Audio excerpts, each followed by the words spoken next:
మూర్తీభవించిన ధర్మస్వరూపమైన రామచంద్రమూర్తి రాజ్యాన్ని పరిపాలన చెయ్యడం కోసమని తిరిగి అయోధ్యా పట్టణానికి 14 సంవత్సరముల అరణ్యవాసం పూర్తయ్యేంత వరకు రాడు అని నిశ్చయించుకున్నటువంటి భరతుడు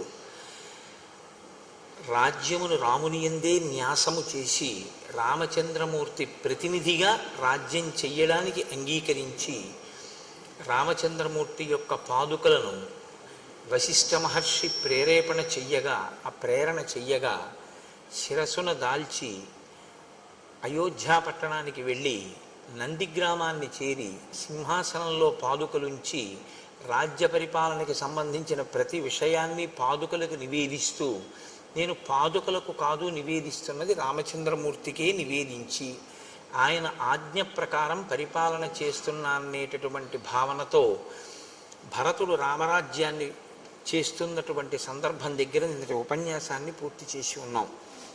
మీరు కొంచెం జాగ్రత్తగా శ్రీరామాయణాన్ని గమనిస్తే రామాయణాన్ని శాసించేటటువంటి వ్యక్తులు వెనక నుంచి శాసించిన వారందరూ కూడా ఋషులే. యథార్థానికి రామచంద్రమూర్తి జననాన్ని శాసనం చేసినటువంటి వారు వశిష్ఠ ఋష్యశృంగాదులు, జన్మించిన తరువాత సీతారాముల యొక్క కళ్యాణాన్ని శాసించిన వారు విశ్వామిత్ర మహర్షి. తదనంతరం రాముడు ఎక్కడ ఉండాలి అన్నది నిర్ణయం చేసినటువంటి వారు భరద్వాజ మహర్షి. అసలు భరతుణ్ణి అక్కడికి పంపించచ్చా, భరతుని యొక్క శీల వైభవం ఎటువంటిది అన్నది లోకానికి ప్రకాశింపచేసినటువంటి వారు భరద్వాజ మహర్షి. ఆయన కదలికలన్నీ కూడా ఋషులతోటి ముడిపడి ఉంటాయి. ఎప్పుడూ కూడా జీవితం మహాత్ములతోటి ముడిపడి ఉండడం, వారికి విధేయుడై తాను ప్రవర్తించడం అభ్యున్నతికి హేతువుగా ఉంటుంది. మీరు మిగిలిన వాళ్ళు ఎంతమందితో కలిసి ఉండండి, అది ఒక ఎత్తు. కలిసి ఉండవద్దు అని మీరు సమాజంలో చెప్పలేరు. ఎందుచేతనంటే ఒక మనిషి సమాజంలో ఉన్నాడు అంటే మంచి చెడు రెండిటికి మధ్యన కూడా ఆయన ప్రతిరోజు స్పందించవలసినటువంటి అవసరం ఉంటుంది. నేను కేవలం మంచి వాళ్ళతో ఉంటానన్నా కుదరదు, కేవలం చెడ్డవాళ్లతో ఉండడము కుదరదు. ఎవరితో నువ్వున్నా నీలోని మంచిని నువ్వు నిలబెట్టుకొని నువ్వు లోకానికి ఉపకారం చేసేటటువంటి గుణములతో ప్రకాశించి నీ వలన ఇంకొకరికి ఇబ్బంది రాని పరిస్థితి ఉండాలి అంటే నీ లోపల కొంతమంది ఉండాలి. బయట నువ్వు ఎవరితో తిరిగి ఇబ్బంది లేదు, నీ లోపల మాత్రం ఉండాలి. నీ లోపల ఉండవలసినటువంటి వారు ఋషులు లేదా ఋషితుల్యులు. ఋషితుల్యమైనటువంటి జీవితాన్ని సమాజంలో కొంతమంది పెద్దలు గడుపుతారు. పైకి వారు కూడా మనలా సంసారంలో ఉన్నట్లుగానే ఉంటారు. అగస్త్యుడు సంసారంతో ఉన్నట్టు ఉంటాడు, భరద్వాజుడు సంసారంతో ఉన్నట్టు ఉంటాడు, అత్రి మహర్షి సంసారంతో ఉన్నట్టు ఉంటారు. కానీ వారే ఋషులు, వారే నిర్ణయం చేశారు రాముడి కదలికలు. మీరు కూడా అటువంటి ఋషిని మీ హృదయంలో ఉంచుకోవలసి ఉంటుంది. మీ యొక్క కదలికలు జీవితంలో ప్రస్థానమంతా కూడా ఆయన చేత నిర్ణయింపబడి ఉండాలి. యథార్థానికి గురువుగారి అనుగ్రహం పొందడం అన్న మాటకు అర్థం ఏమిటో తెలుసా అండి? ఇందుకు మీరు సిద్ధపడి ఉన్నారా అని గురువు చూస్తారు. మీరు ఆ స్థితిని పొందారు, గురువుగారి మాటని వేదవాక్కుగా మీరు భావన చేస్తున్నారు అన్ననాడు గురువు మీ జీవిత క్రమాన్ని నిర్ణయం చేస్తాడు. అందుకే మీరు కొంచెం జాగ్రత్తగా గమనించగలిగితే సన్యాసులందరూ గురువులు కారు, గురువులందరూ సన్యాసులు కారు. మీరు కొంచెం జాగ్రత్తగా చూడండి నేను అన్న మాటని. సన్యాసులందరూ గురువులు కావలసిన అవసరం లేదు. ఎందుకో తెలుసా అండి? సన్యాసి గురువైతే తనకి తాను బరువు.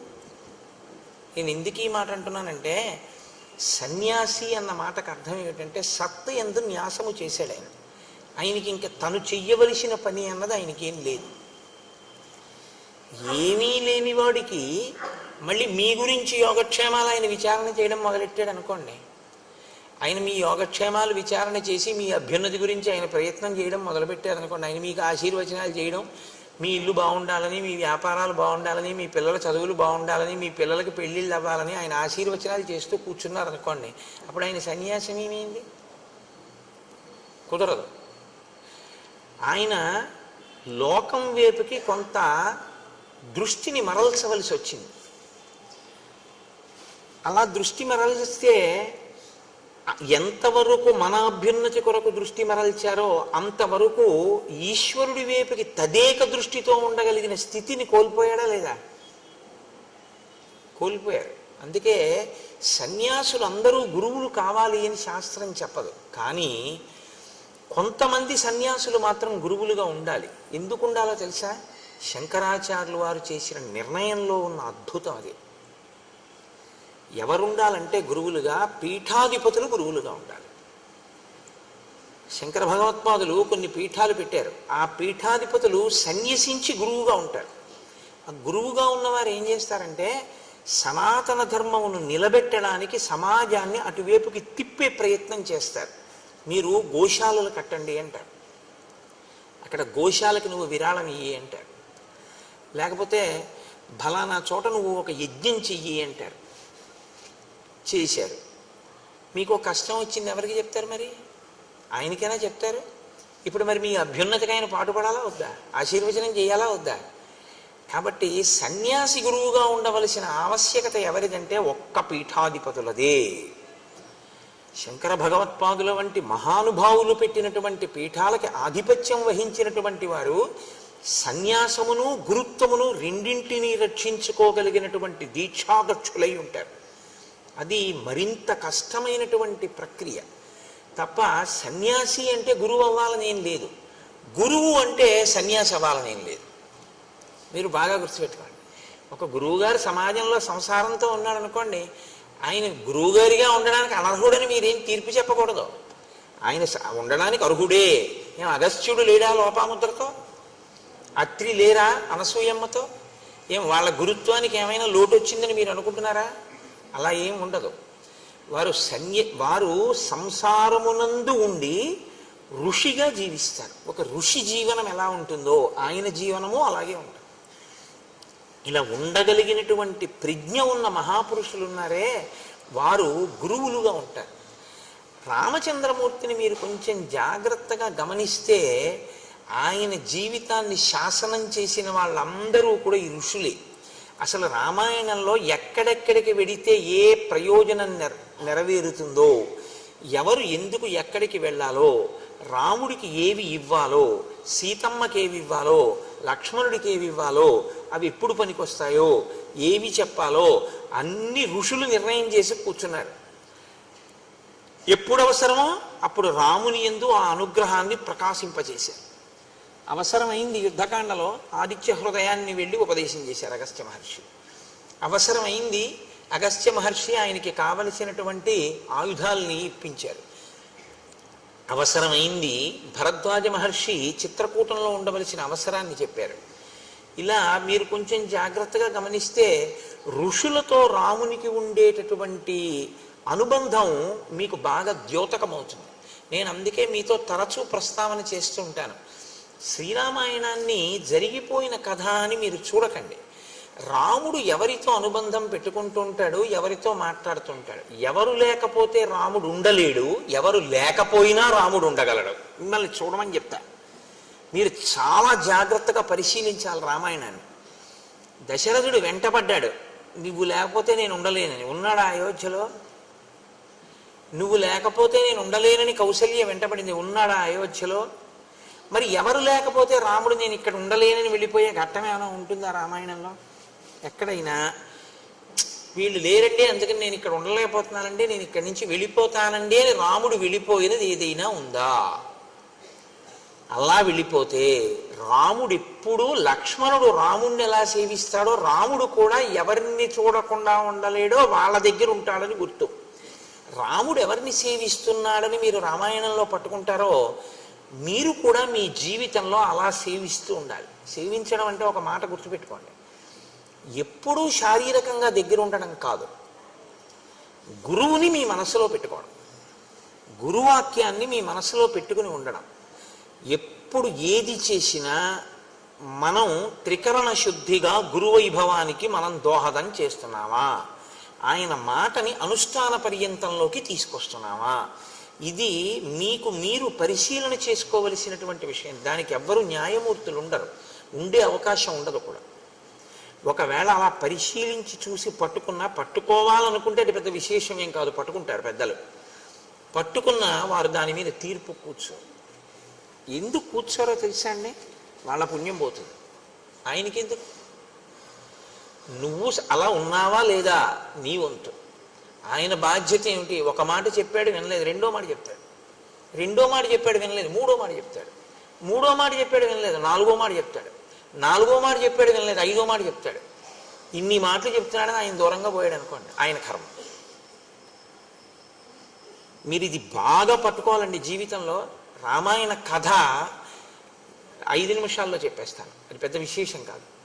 రామాయణాంతర్గతమై మన జీవిత అభ్యున్నతికి పనికొచ్చే విషయాన్ని పట్టుకోవడంలో మాత్రం ఏమరపాటు చెందకండి. మీరు ఈ భూమి మీద కాదు, ఎక్కడో సముద్ర మధ్యంలో ఉన్నా కూడా గురువుగారి మనసులో ఉన్నారనుకోండి, అది నిజమైన శిష్యుడని గుర్తు. ఆయన శిష్యుడు. ఎందుచేత అంటే గురువు గారిని మనసులో పెట్టుకుని ఉన్నాడు. ఆయనకి పక్కన ఉండక్కర్లేదు, గురువు గారు ఆయనలో ఉంటారంతే, ఎప్పుడూ ఉంటారు. ఆయన ఎప్పుడు అంతేవాసిత్వంతో ఉంటాడు. అది చాలా మహోన్నతమైన స్థితి. రాముడు ఆ స్థితిని పొందాడు. అలా పొందకుండా తిరగడం గురువుగారితో, జీవితం ఇంకొకలా ఉండకూడదు. అది దోషభూయిష్టం. దానివల్ల ఏమైనా ప్రయోజనం ఉంటుందని మీరు అనుకుంటారు, కానీ నేను మీకు ఒక సత్యం చెప్పవలసి వస్తే మీకు పాపమే సంక్రమిస్తుంది. ఎందుకో తెలుసా అండి? రుణపడిపోతారు మీరు గురువుగారికి. ఆయన చెప్తున్నది ఒకటి, ఆయన ధార్మిక దృష్టి ఒకటి, మీ అనుష్ఠానంలో అది లేదు. అప్పుడు ఏమవుతుందంటే గురువాక్య ధిక్కార దోషం మీకు పడుతుంటుంది. మీరు జాగ్రత్తగా ఆలోచించండి, అవునా కాదా? కాబట్టి గురుభక్తి అన్న మాటకు అర్థం ఏంటంటే గురువు గారు మీకేం చెప్పారో దాన్ని మీరు అనుష్ఠిస్తున్నారా లేదా, దీనికి మీకు మీరు సాక్షిగా కూర్చోవలసి ఉంటుంది. శ్రీరామాయణం ఇది ఒక అద్భుతమైనటువంటి స్థితిలోకి తిప్పుతుంది. అయోధ్యకాండలో చిట్ట చివర తిప్పినటువంటి మలుపు అనన్య సామాన్యమైన మలుపు. ఇప్పటి వరకు తపోనిష్టాగరిష్ఠులైనటువంటి ఋషులను దర్శింపచేస్తారు మహర్షి. ఇవాళ శ్రీరామాయణ కావ్యంలోనే ఒక పెద్ద మెరుపు, అంత పెద్ద ఆకాశంలో ఒక తటిల్లత, అంటే ఒక మెరుపు మెరిస్తే ఆ మెరుపుతో కూడినటువంటి నల్లమబ్బు ఎంత అందంగా ఉంటుందో. నల్లమబ్బు అందంగా ఉంటుందా అని మీరు నన్ను అడిగారు అనుకోండి, నల్లమబ్బు అందంగా ఉంటుంది. దేనివల్ల అందంగా ఉంటుందో తెలుసా అండి? గుణము చేత అందంగా ఉంటుంది. నల్లమబ్బు నల్లమబ్బుగా అందం కాదు. నల్లమబ్బు యొక్క అందం ఏమిటంటే దాని చల్లతనం నీరు పట్టుకొచ్చి మీ మీద వర్షించేటటువంటి దాని లక్షణం, అది దాని అందం. ఇది ఆంతరమైన అందం మబ్బుది. ఆంతరమైన అందమున్న మబ్బు బాహ్యమునందు కూడా శోభిల్లుతుంది. ఎప్పుడు? ఒక సౌదామిని అంటే ఒక మెరుపు తీగ నల్లమబ్బులో ఇలా ఏర్పడింది అనుకోండి, తళుక్కన ఒక్కసారి కనపడింది అనుకోండి, ఇప్పుడు నల్లమబ్బు అందంగా ఉంటుంది. నల్లమబ్బులో ఈ కంటికి కనపడని అందాన్ని అందంగా కనపడేటట్టు చేసింది ఎవరో తెలుసా అండి? మెరుపు తీగ. అందుకే మంత్రపుష్పం చెప్తే ఓ మాట చెప్తారు చివర, నీలతో యదమధ్యస్థ విద్యుల్లేకే భువాస్వర అని. అదే కారణం. ఆ నల్ల మబ్బు మీద మెరిసినటువంటి మెరుపు తీగతో కూడిన మబ్బు ఎలా ఉంటుందో, భగవంతుని యొక్క గుణములను అనుభవించి అమ్మవారి అనుగ్రహంతో దాని యొక్క వైభవాన్ని నువ్వు గుర్తు పెట్టుకొని లోపల సాకారముగా నిలబెట్టుకోగలిగినటువంటి స్థితిని పొందకపోతే నీవు తరించడానికి మార్గం ఏమైనా ఉందని అనుకుంటున్నావా? నువ్వు ఇప్పటిదాకా వేసిన పూలు, నువ్వు ఇప్పటిదాకా చేసిన పూజ, ఇవి కాదు నిజానికి నువ్వు తరించడానికి మార్గం. నాణ్య పంధాయనాయ విద్యతే. తెలుసుకో బాగా, నాణ్య పంధ, ఇంకొక మార్గం లేదు, ఇదొక్కటే మార్గం. ఏదొక్కటే మార్గం? ఇక్కడే ఈశ్వరుడు ఉన్నాడు అని నువ్వు తెలుసుకోవడం ఒక్కటే నీకు మార్గం. ఇక్కడ ఉన్న ఈశ్వరుడి వైపుకి అడుగులు వెయ్యాలి అంటే బయటి అడుగులు ఆగిపోవాలి, లోపలికి అడుగులు ప్రారంభం కావాలి. బయట అడుగులు ఆపి అడుగులు లోపలికి వెళ్ళేటట్టు చెయ్యగలిగిన ప్రజ్ఞ లోకంలో ఉన్నవాడు ఒక్కడే గురువు. అందుకే లలితా సహస్రంలో ఒక నామం ఉంది, అంతర్ముఖ సమారాధ్య బహిర్ముఖ సుదుర్లభ. బయట తిరిగితే దొరుకుతుందా? దొరకదు. అంతర్ముఖం అయితే దొరుకుతుంది. బహిర్ముఖం నీ అంత నువ్వు అయిపోగలవు, దానికి ప్రజ్ఞే ఉండదు. ఎవడైనా అయిపోతాడు బహిర్ముఖుడు, అది దానికి పెద్ద విశేషం ఏముందండి. అంతర్ముఖుడివిక ఇంద్రియాలు పనిచేస్తున్న చెయ్యని స్థితిలోకి తీసుకెళ్ళి చూస్తాను. నువ్వు ఇలా కళ్ళు మూసుకు కూర్చుంటే కాలింగ్ బెల్ కొడితే నీకు వినపడకూడదు, ఉండగలవా? అప్పుడు నీ చెవిలోని వినికిడి శక్తి ఏమవ్వాలి? నిద్రలో ఎలా వెళ్ళిపోతుందో అలా వెళ్ళిపోవాలి. ఎక్కడికి వెళ్ళిపోవాలి? మనసు తీసేసుకోవాలి. అప్పుడు తీసుకున్న మనసు ఏం చేయాలి? ఈశ్వర పాదముల దగ్గరికి వెళ్ళిపోవాలి. వెళ్ళిపోతే చూడగలిగిన శక్తిని వెనక్కి తీసుకున్న మనసు దేన్ని చూడాలి? ఈ శక్తితో ఇంకోటి చూడాలి. ఏది చూడాలి? నీలతో యద మధ్యస్థ విద్యుల్లేకే భువాస్వర. మెరుపు తీకతో కూడిన నల్లమబ్బు తలుక్కునొక్కసారి మెరుస్తుంది. చాలాసేపు చూడాలని ఉంటుంది, కానీ మీకు చూడడం కుదరదు. అలా మెరుపు తీగ గంట సేపు ఏమి ఉండదు, ఒక్కసారి మెరుస్తుంది. గురువాక్య శ్రవణము చేత మీయందు కలిగినటువంటి నిరతిశయమైన భక్తి చేత మీ లోపల మెరిసినటువంటి ఈశ్వర స్వరూపాన్ని ధ్యానమునందు తదేకంగా పట్టుకోవడానికి మీకు గురువాక్యం ఉపకరిస్తుంది, అంతర్ముఖం అవడానికి పనికొస్తుంది. యథార్థానికి ఈ వెనక్కి అడుగులు ఎవరు వేశాడో వాడే తరిస్తున్నాడు. ముందుకి అడుగులు ఎవరు వేస్తున్నాడో అంటే బాహ్యంలో ఎంత పెరుగుతున్నా అది పెరుగుదల కాదు. మీరు జ్ఞాపకం పెట్టుకోండి. అది ఏమిటో తెలుసా అండి? యథార్థంగా చెప్పాలంటే, నేను పరమ సత్యాన్ని మాట్లాడాలి అంటే, మీ పుణ్యక్షయము దాని పేరు. మీ పుణ్యము క్షయమైపోతోందని గుర్తు. పుణ్యం చేస్తున్నారు, క్షయం అయిపోతుంది. బాహ్యంలో పెరుగుదల కనపడుతూ ఉంటుంది. అది ఉపకరిస్తుందా అని మీరు నన్ను అడిగారనుకోండి, ఈ శరీరంతో ఉన్నంతకాలం పనికొస్తుంది. వచ్చే జన్మలో కూడా ఓ శరీరం పుచ్చుకుంటే సుఖాన్ని ఇస్తుంది. కానీ అసలు ఈ సుఖము దుఃఖము కాదు, నేను ఈశ్వరుణ్ణే చేరాలన్నారనుకోండి, ఈ బయట అడుగులు కాదు, లోపలికి అడుగులు కావాలి. లోపలికి అడుగులు కావాలి అంటే ప్రయత్నపూర్వకంగా మీరు బయటి అడుగులు ఆపేయవలసి ఉంటుంది.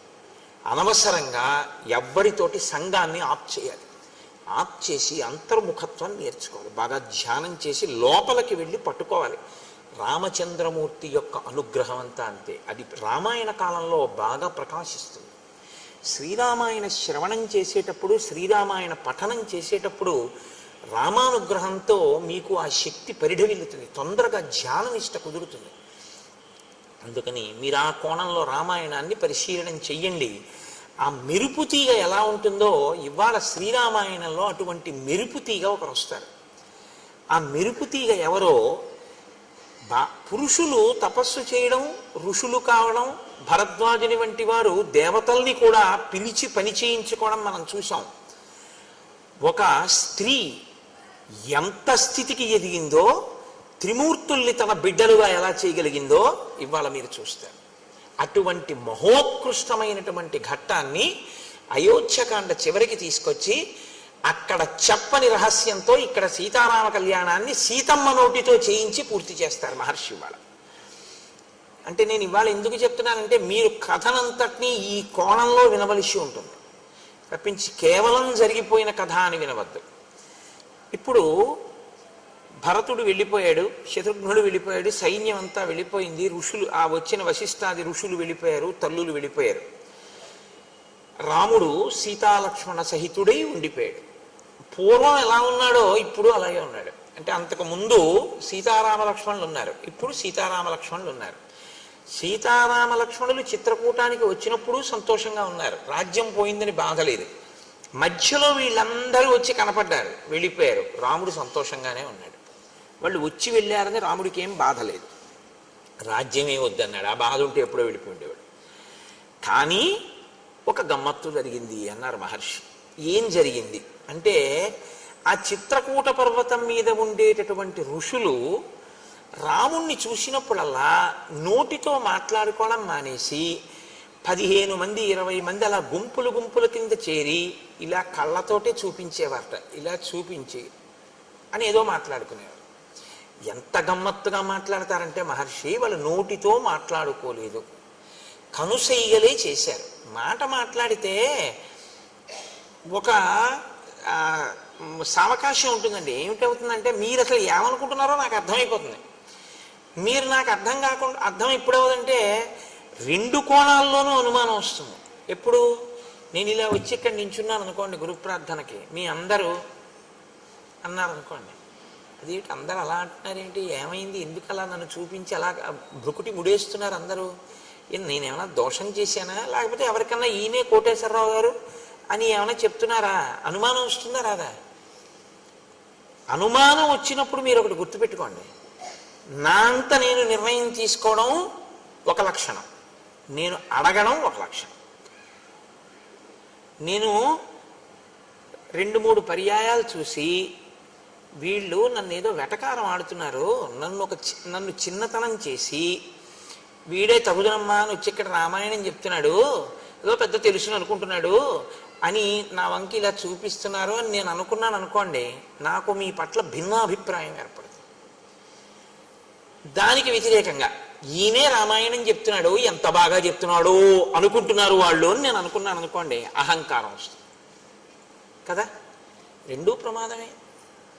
ఇప్పుడు నేను ఏ ఇబ్బంది లేకుండా మిమ్మల్ని అడిగాను అనుకోండి, ఏమమ్మా ఎందుకు ఇలా అంటున్నారు, ఏమైనా ఇబ్బంది కలిగిందా తల్లి నా వల్ల అని అడిగాను అనుకోండి, అప్పుడు మీరు ఏదో ఒక విషయాన్ని నాకు చెప్పారనుకోండి, మన మధ్య అవగాహన కుదురుతుంది. అంటే విషయాన్ని తెలుసుకోకుండా నిర్ణయానికి వద్దామనుకుంటే అడగక్కర్లేదు, వాళ్ళని నేను అడగడం ఏమిటనుకోవాలి.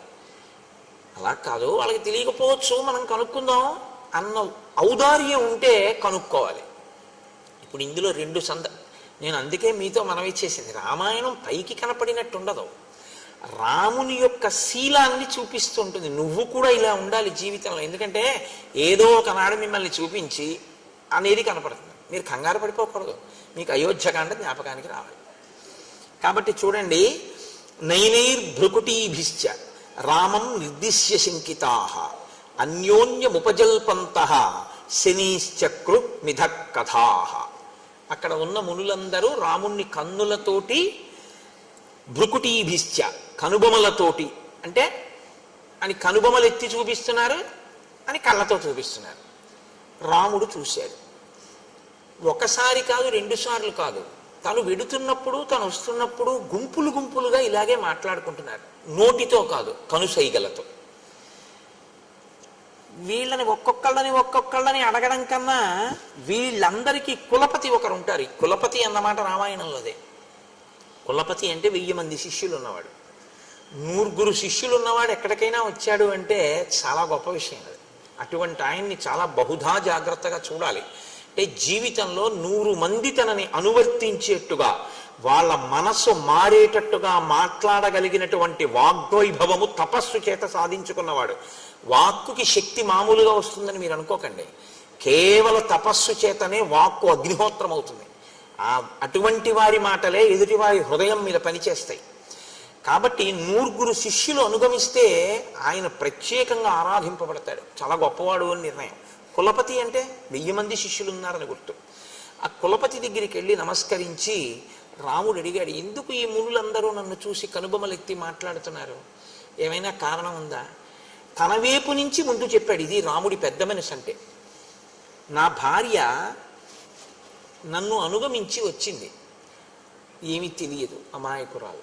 ఒకవేళ ఆమె వలన మీకు ఎవరికైనా ఏమైనా ఇబ్బంది కలిగిందా?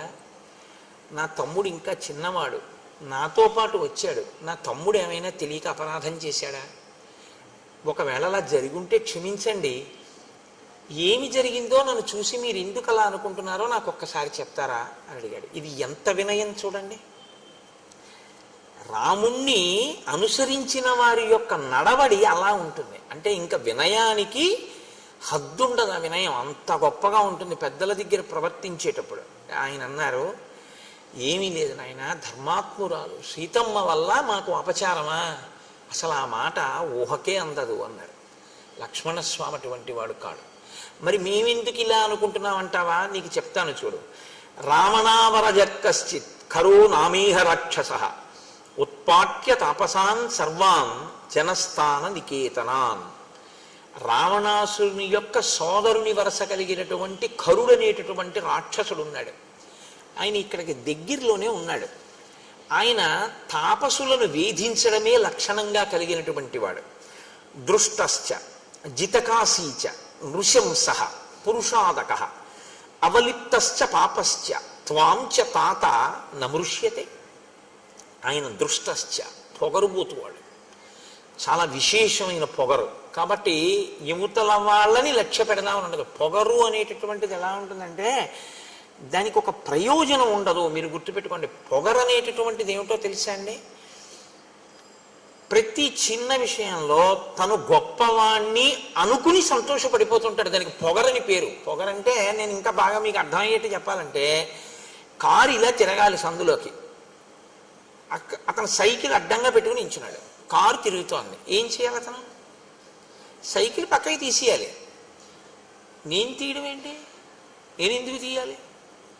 ఎందుకు తీయాలి ఏంటి? తీయాలి, కారు తిరుగుతోంది కాబట్టి నువ్వు తీయాలి, లేకపోతే రెండు గుద్దుకుంటాయి కాబట్టి. కారు పెద్దది, సైకిల్ చిన్నది, కారు తిరగాలంటే సైకిల్ తీయాలి.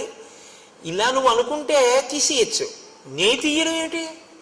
దానికి ఏమన్నా అర్థం ఉందా? ఆ కారు ఎవరో, ఆ కారులో ఉన్నవాడు ఎవరో నీకేం తెలియదు, నువ్వెవరో ఆయనకి తెలియదు.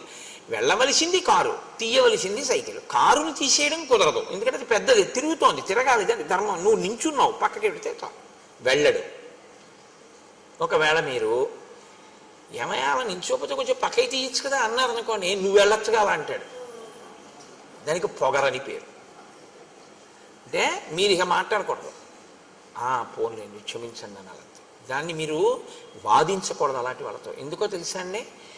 ఎప్పుడూ మానసికంగా తను గొప్పవాణ్ణి అనుకోవాలనేటటువంటి ప్రయత్నంతో ఉంటాడు. అది తనంత తాను మార్చుకోవాలి. రామాయణం నేర్పుతుంది మనకు. వాడు రాక్షసుడు, వాడికి బాధ పెట్టడమే. కాబట్టి ఇప్పుడు మీరు కారులోంచి దిగి కానీ అద్దం దింపి కానీ మీరు ఏమయ్యా పక్కకు పెట్టచ్చుగా సైకిలు అని మీరు అన్నారనుకోండి, వాడు ఏమంటాడంటే, ఏ అలా వెళ్ళలేవా, నువ్వు అంటున్నావేంటి అంటాడు. మాట పెరిగి దాని గురించి నేను ఎందుకు చెప్పడం.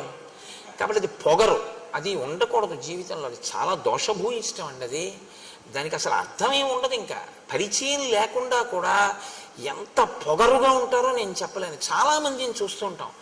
అది దిద్దబడాలి. నేను అందుకే చెప్తుంటాను, రామాయణం పెద్దలతో పాటు పిల్లలు కూడా వినాలి. అవగుణములు పోతాయి, వాళ్ళు సంతోషంగా ఉంటారు, సమాజం సంతోషంగా ఉంటుంది. అంటే ముని ఎలా చెప్తున్నారో చూడండి. మునికి దోషం పట్టుకునే లక్షణం ఉండదు, కానీ అవతల వాడి గురించి ఒక నిష్పాక్షికమైన మాట. దృష్టశ్చ జితకాశీంచ. వాడికి పని ఏమిటంటే పొగర ఎక్కడుందో అక్కడ నిష్కారణ యుద్ధాన్నది ఆహ్వానిస్తుంది. దానికి ఏం కారణం లేకుండా వాడు గొడవకు వస్తాడు. గొడవకు వచ్చేది వాడు ఎందుకంటే ఎప్పుడు వాడు గెలవాలని. కాబట్టి మీరు ఏ మాట అంటే చిన్నబుచ్చుకుని మనకెందుకు వీడితో వెళ్ళిపోతారో అలా వాడు మెట్లు ఎక్కేస్తాడు. మీరు అలా ఎక్కలేరు కాబట్టి చిన్నబుచ్చుకుని వెళ్ళిపోతారు. అదే వాడి గెలుపు. ఎన్ని మాటలు గెలిచాడో అన్ని మాటలు ఉండకూడని రీతిలో ప్రవర్తిస్తూ ఉంటాడు. జితకాశీచ నృశంస. క్రూరుడు. క్రూరుడంటే అవతల వారి బాధ తనకి సంతోష హేతువుగా బతికేటటువంటి వాడు. పురుషాదక. మనుష్యుల్ని తింటూ ఉంటాడు, వాడికి అదొక లక్షణం. అవలిప్తశ్చ. విపరీతమైనటువంటి గర్వం. ఇవన్నీ మనసులో పెట్టుకుని నా అంతవాణ్ణి నేను అనుకుంటూ ఉంటాడు ఎప్పుడు. పాపశ్చ. పాపశ్చ అంటే వాడు ఈశ్వరుడి వైపుకి అడుగులు వెయ్యకుండా వీడు చేసిన ఈ పనులే వాడికి ప్రతిబంధకంగా వస్తాయి. ఇది ఎక్కువైతే ఏమవుతుందో తెలుసా అండి? రామాయణంలో మీరు అది పట్టుకోవాలి. పాపం పెరుగుతూ ఉంటే మీరు భగవంతుడి వైపుకి వెళ్ళి మనసు మార్చుకున్నారా, పాపం తరిగి ఈశ్వరుడి వైపుకి వెడతారు. మీరు ఈశ్వరుడి వైపు అడుగులు వేయకుండా పాపాన్ని పెంచుకున్నారా, ఈశ్వరుడి చేతిలో నిహతులవుతారు. అప్పుడు ఏం చేయాలంటే ఈశ్వరుడికి ఇంకొక మార్గం ఉండదు, కాబట్టి పడగొట్టేస్తాడు. వీడు మారట్లేదు, నేనేం చేయను, ఇంక ఈ ఉపాధి ఇచ్చినందుకు చేస్తున్నాడు ఈ అల్లరి, కాబట్టి ఉపాధి తీసేయాలి. ఇప్పుడు మీరు పిల్లాడిని ఆడుకోరా అని చెప్పి ఏదో చిన్న ధనస్సు, ప్లాస్టిక్ ధనస్సు ఇచ్చారండి. వాడు అది పెట్టి అందరినీ కొడుతున్నాడు. ఇంటికి ఎవరో పెద్ద మనుషులు వచ్చారు. మీరు సంతోషంగా అయ్యా మంచినీళ్ళు తాగుతారా అని లోపలికి వెళ్ళారు. వచ్చిన ఆయన వేదం చదువుకున్న ఘనాపాఠి. ఇంటికి వచ్చారు, మీరు లోపలికి వెళ్ళారు. ఆయన ఏదో కళ్ళు మూసుకుని మంత్రం చేసుకుంటున్నారు. వీడు వచ్చి ఆ ధనస్సు తిరగేసి ఆ ప్లాస్టిక్ ధనస్సు పెట్టి ఆయన్ని కొట్టాడు తొడ మీద. ఆయన ఘనాపాఠి, ఆయన వేదం చదువుకున్నవాడు, ఆయనకి తెలుసు. ఆయన నవ్వేసి తప్పు నాన్న, అలా కొట్టకూడదు అన్నాడు. మీరు చూశారు, ఏం చేస్తారు ఇప్పుడు? కొట్టకని బోధ చేస్తారా, ముందు ఆ ధనస్సు లాగేస్తారా? చెప్పండి నాకు. తీసేస్తారు ముందు పిల్లాడి చేతుల నుంచి. ఈశ్వరుడు కూడా అంతే. ఇది వీడికి ఇచ్చాను కాబట్టి వీడు ఇలా బాధ పెట్టేస్తున్నాడు, కాబట్టి తీసేస్తాను, ఇంకా తప్పదని తీసేస్తాడు. అదే పాపమును తీయడానికి ఈశ్వరుడు రావడం అన్న మాటకు అర్థం అది. నువ్వు పెంచుకుంటూ పోతే నిన్ను తీసేయడం వినా మార్గం లేని స్థితి వస్తుంది. నువ్వు ఏదైనా అడ్డు పెట్టుకుని విపరీతంగా అహంకరిస్తే దాన్ని తీసేయడం వినా ఈశ్వరుడికి ఇంకో మార్గం లేకుండా పోతుంది. ఇది ఎప్పుడూ చాలా జాగ్రత్తగా జ్ఞాపకం పెట్టుకోవాలి. ఇంకో పెద్ద ధనస్సు, ఇంకో 4 బాణాలు కూడా ఎప్పుడు ఇస్తాడు తండ్రి గారు? తాతగారండి ఇంటికి ఎవరో పెద్దలు వచ్చారు, బాణం అక్కడ పెట్టేసి ఆయన కాళ్ళకి దండం పెట్టాను తాతగారండి అన్నాడు అనుకోండి, మనవాడు ఏది అడిగినా కొనిస్తాడు తాతగారు. ఇంకో తుపాకీ కూడా బొమ్మ కూడా కొనిచ్చిస్తాడు. ఎందుకని? ఇంటికి గణపతి గారు వస్తే కొట్టడు, వాడు దండం పెడతాడు. వాడికి తెలుసు, యుక్తాయుక్త విచక్షణ తెలుసు. కాబట్టి ఎవరికి ఇస్తాడు ఈశ్వరుడు?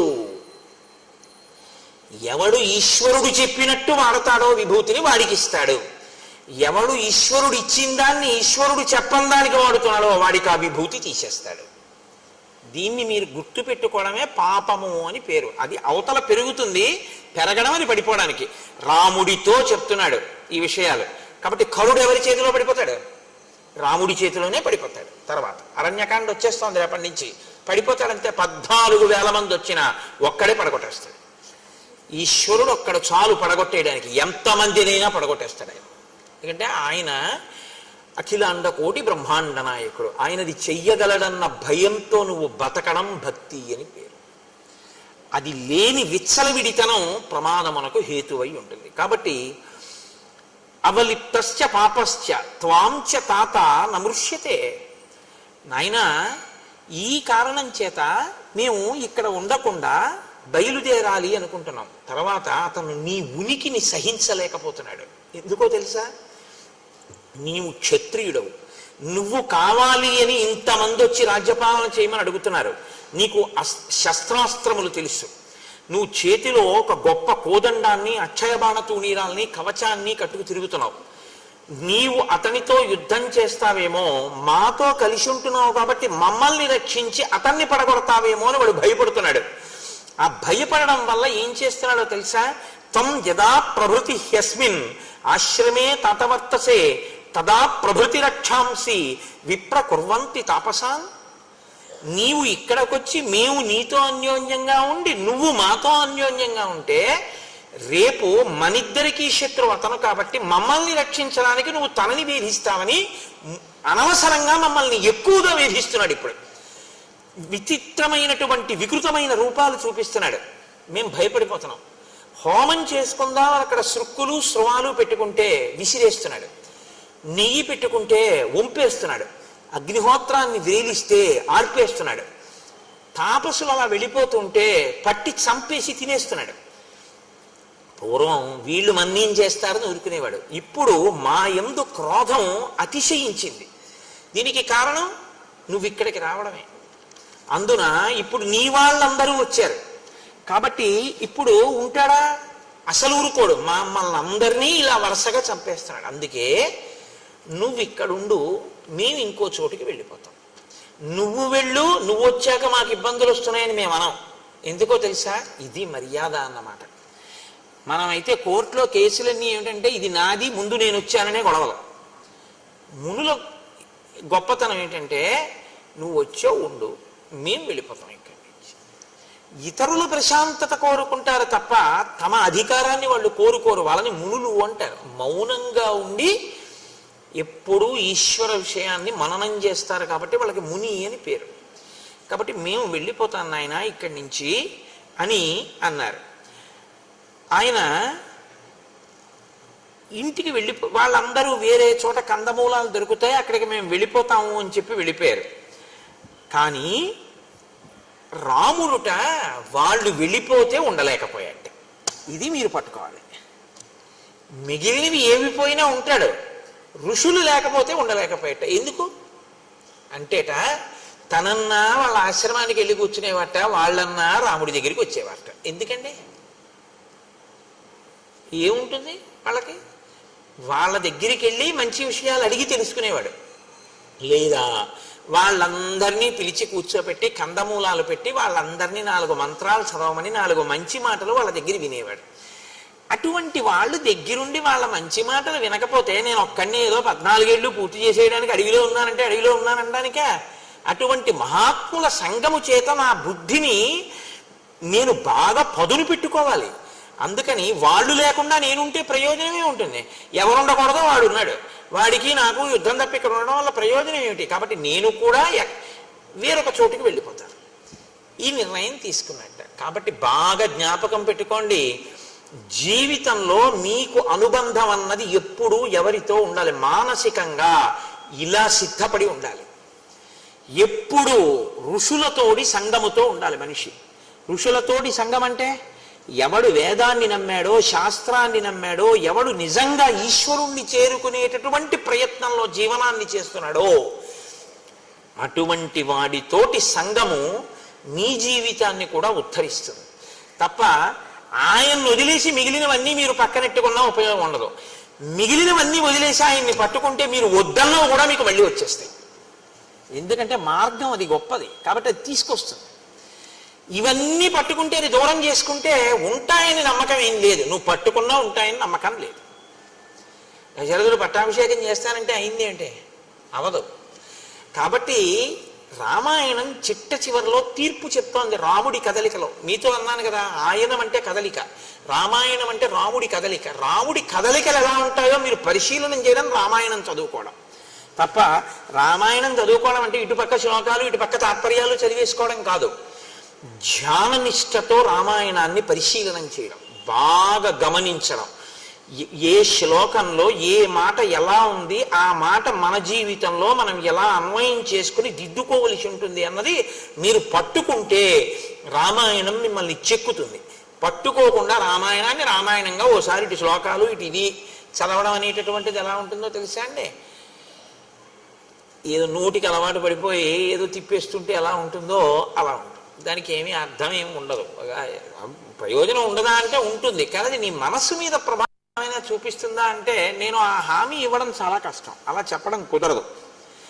అలా చదవగా ఏమైనా మరి అలా చూసే అదృష్టం ఏమైనా రామచంద్రమూర్తి కల్పిస్తారేమో అని నేను అనవలసి ఉంటుంది అంతే. కాబట్టి ఇప్పుడు రాముడు సీతాలక్ష్మణ సహితుడై, ఇక్కడ ఋషులు లేరు కాబట్టి ఇక్కడ మనం ఎందుకు అనవసరం ఉండడం, కాబట్టి మనం వేరొక చోటుకి వెళ్ళిపోతాం. ఆ ఋషులు అన్నారు నువ్వు కూడా మాతో వస్తే వచ్చేసే అన్నారు. కానీ ఇప్పుడు ఆ ఋషులతో రాముడిడితే అదే ఇబ్బంది వస్తుంది మళ్ళీ. రాముడు అన్నాడు మీకు ఎందుకు, నేను మిమ్మల్ని రక్షిస్తానన్నాడు. వాళ్ళు అన్నారు ఎందుకులే ఇబ్బంది అన్నాడు. రక్షించడం అంటే ఏమిటండి?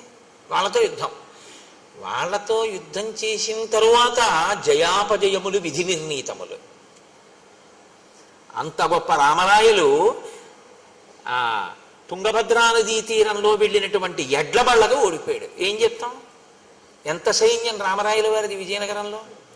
అంత సైన్యం ఉన్న రామరాయలు ఇటు పక్కన ఉంటే నదికి, రాత్రికి రాత్రి అటు పక్క చాలా తక్కువ సైన్యం ఉన్నటువంటి సుల్తాన్లు, రామరాయలు సైన్యం వెళ్ళిపోయింది.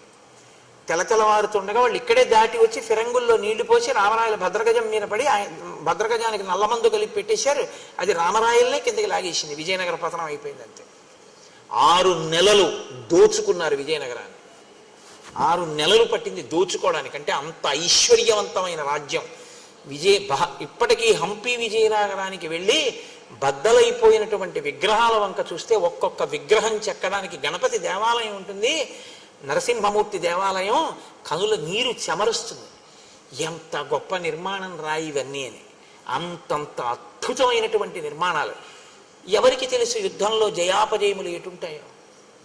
జయాపజయములు విధి నిర్ణీతములు. కాబట్టి మనం ఇప్పుడు సరే అయితే నువ్వు యుద్ధం చేయవాడు చచ్చిపోతారు, మనం కలిసి ఉందామని మనకెందుకు? మనం సర్వభూత హితేరత, అన్ని భూతముల యొక్క ప్రేమ కోరుకున్నాను.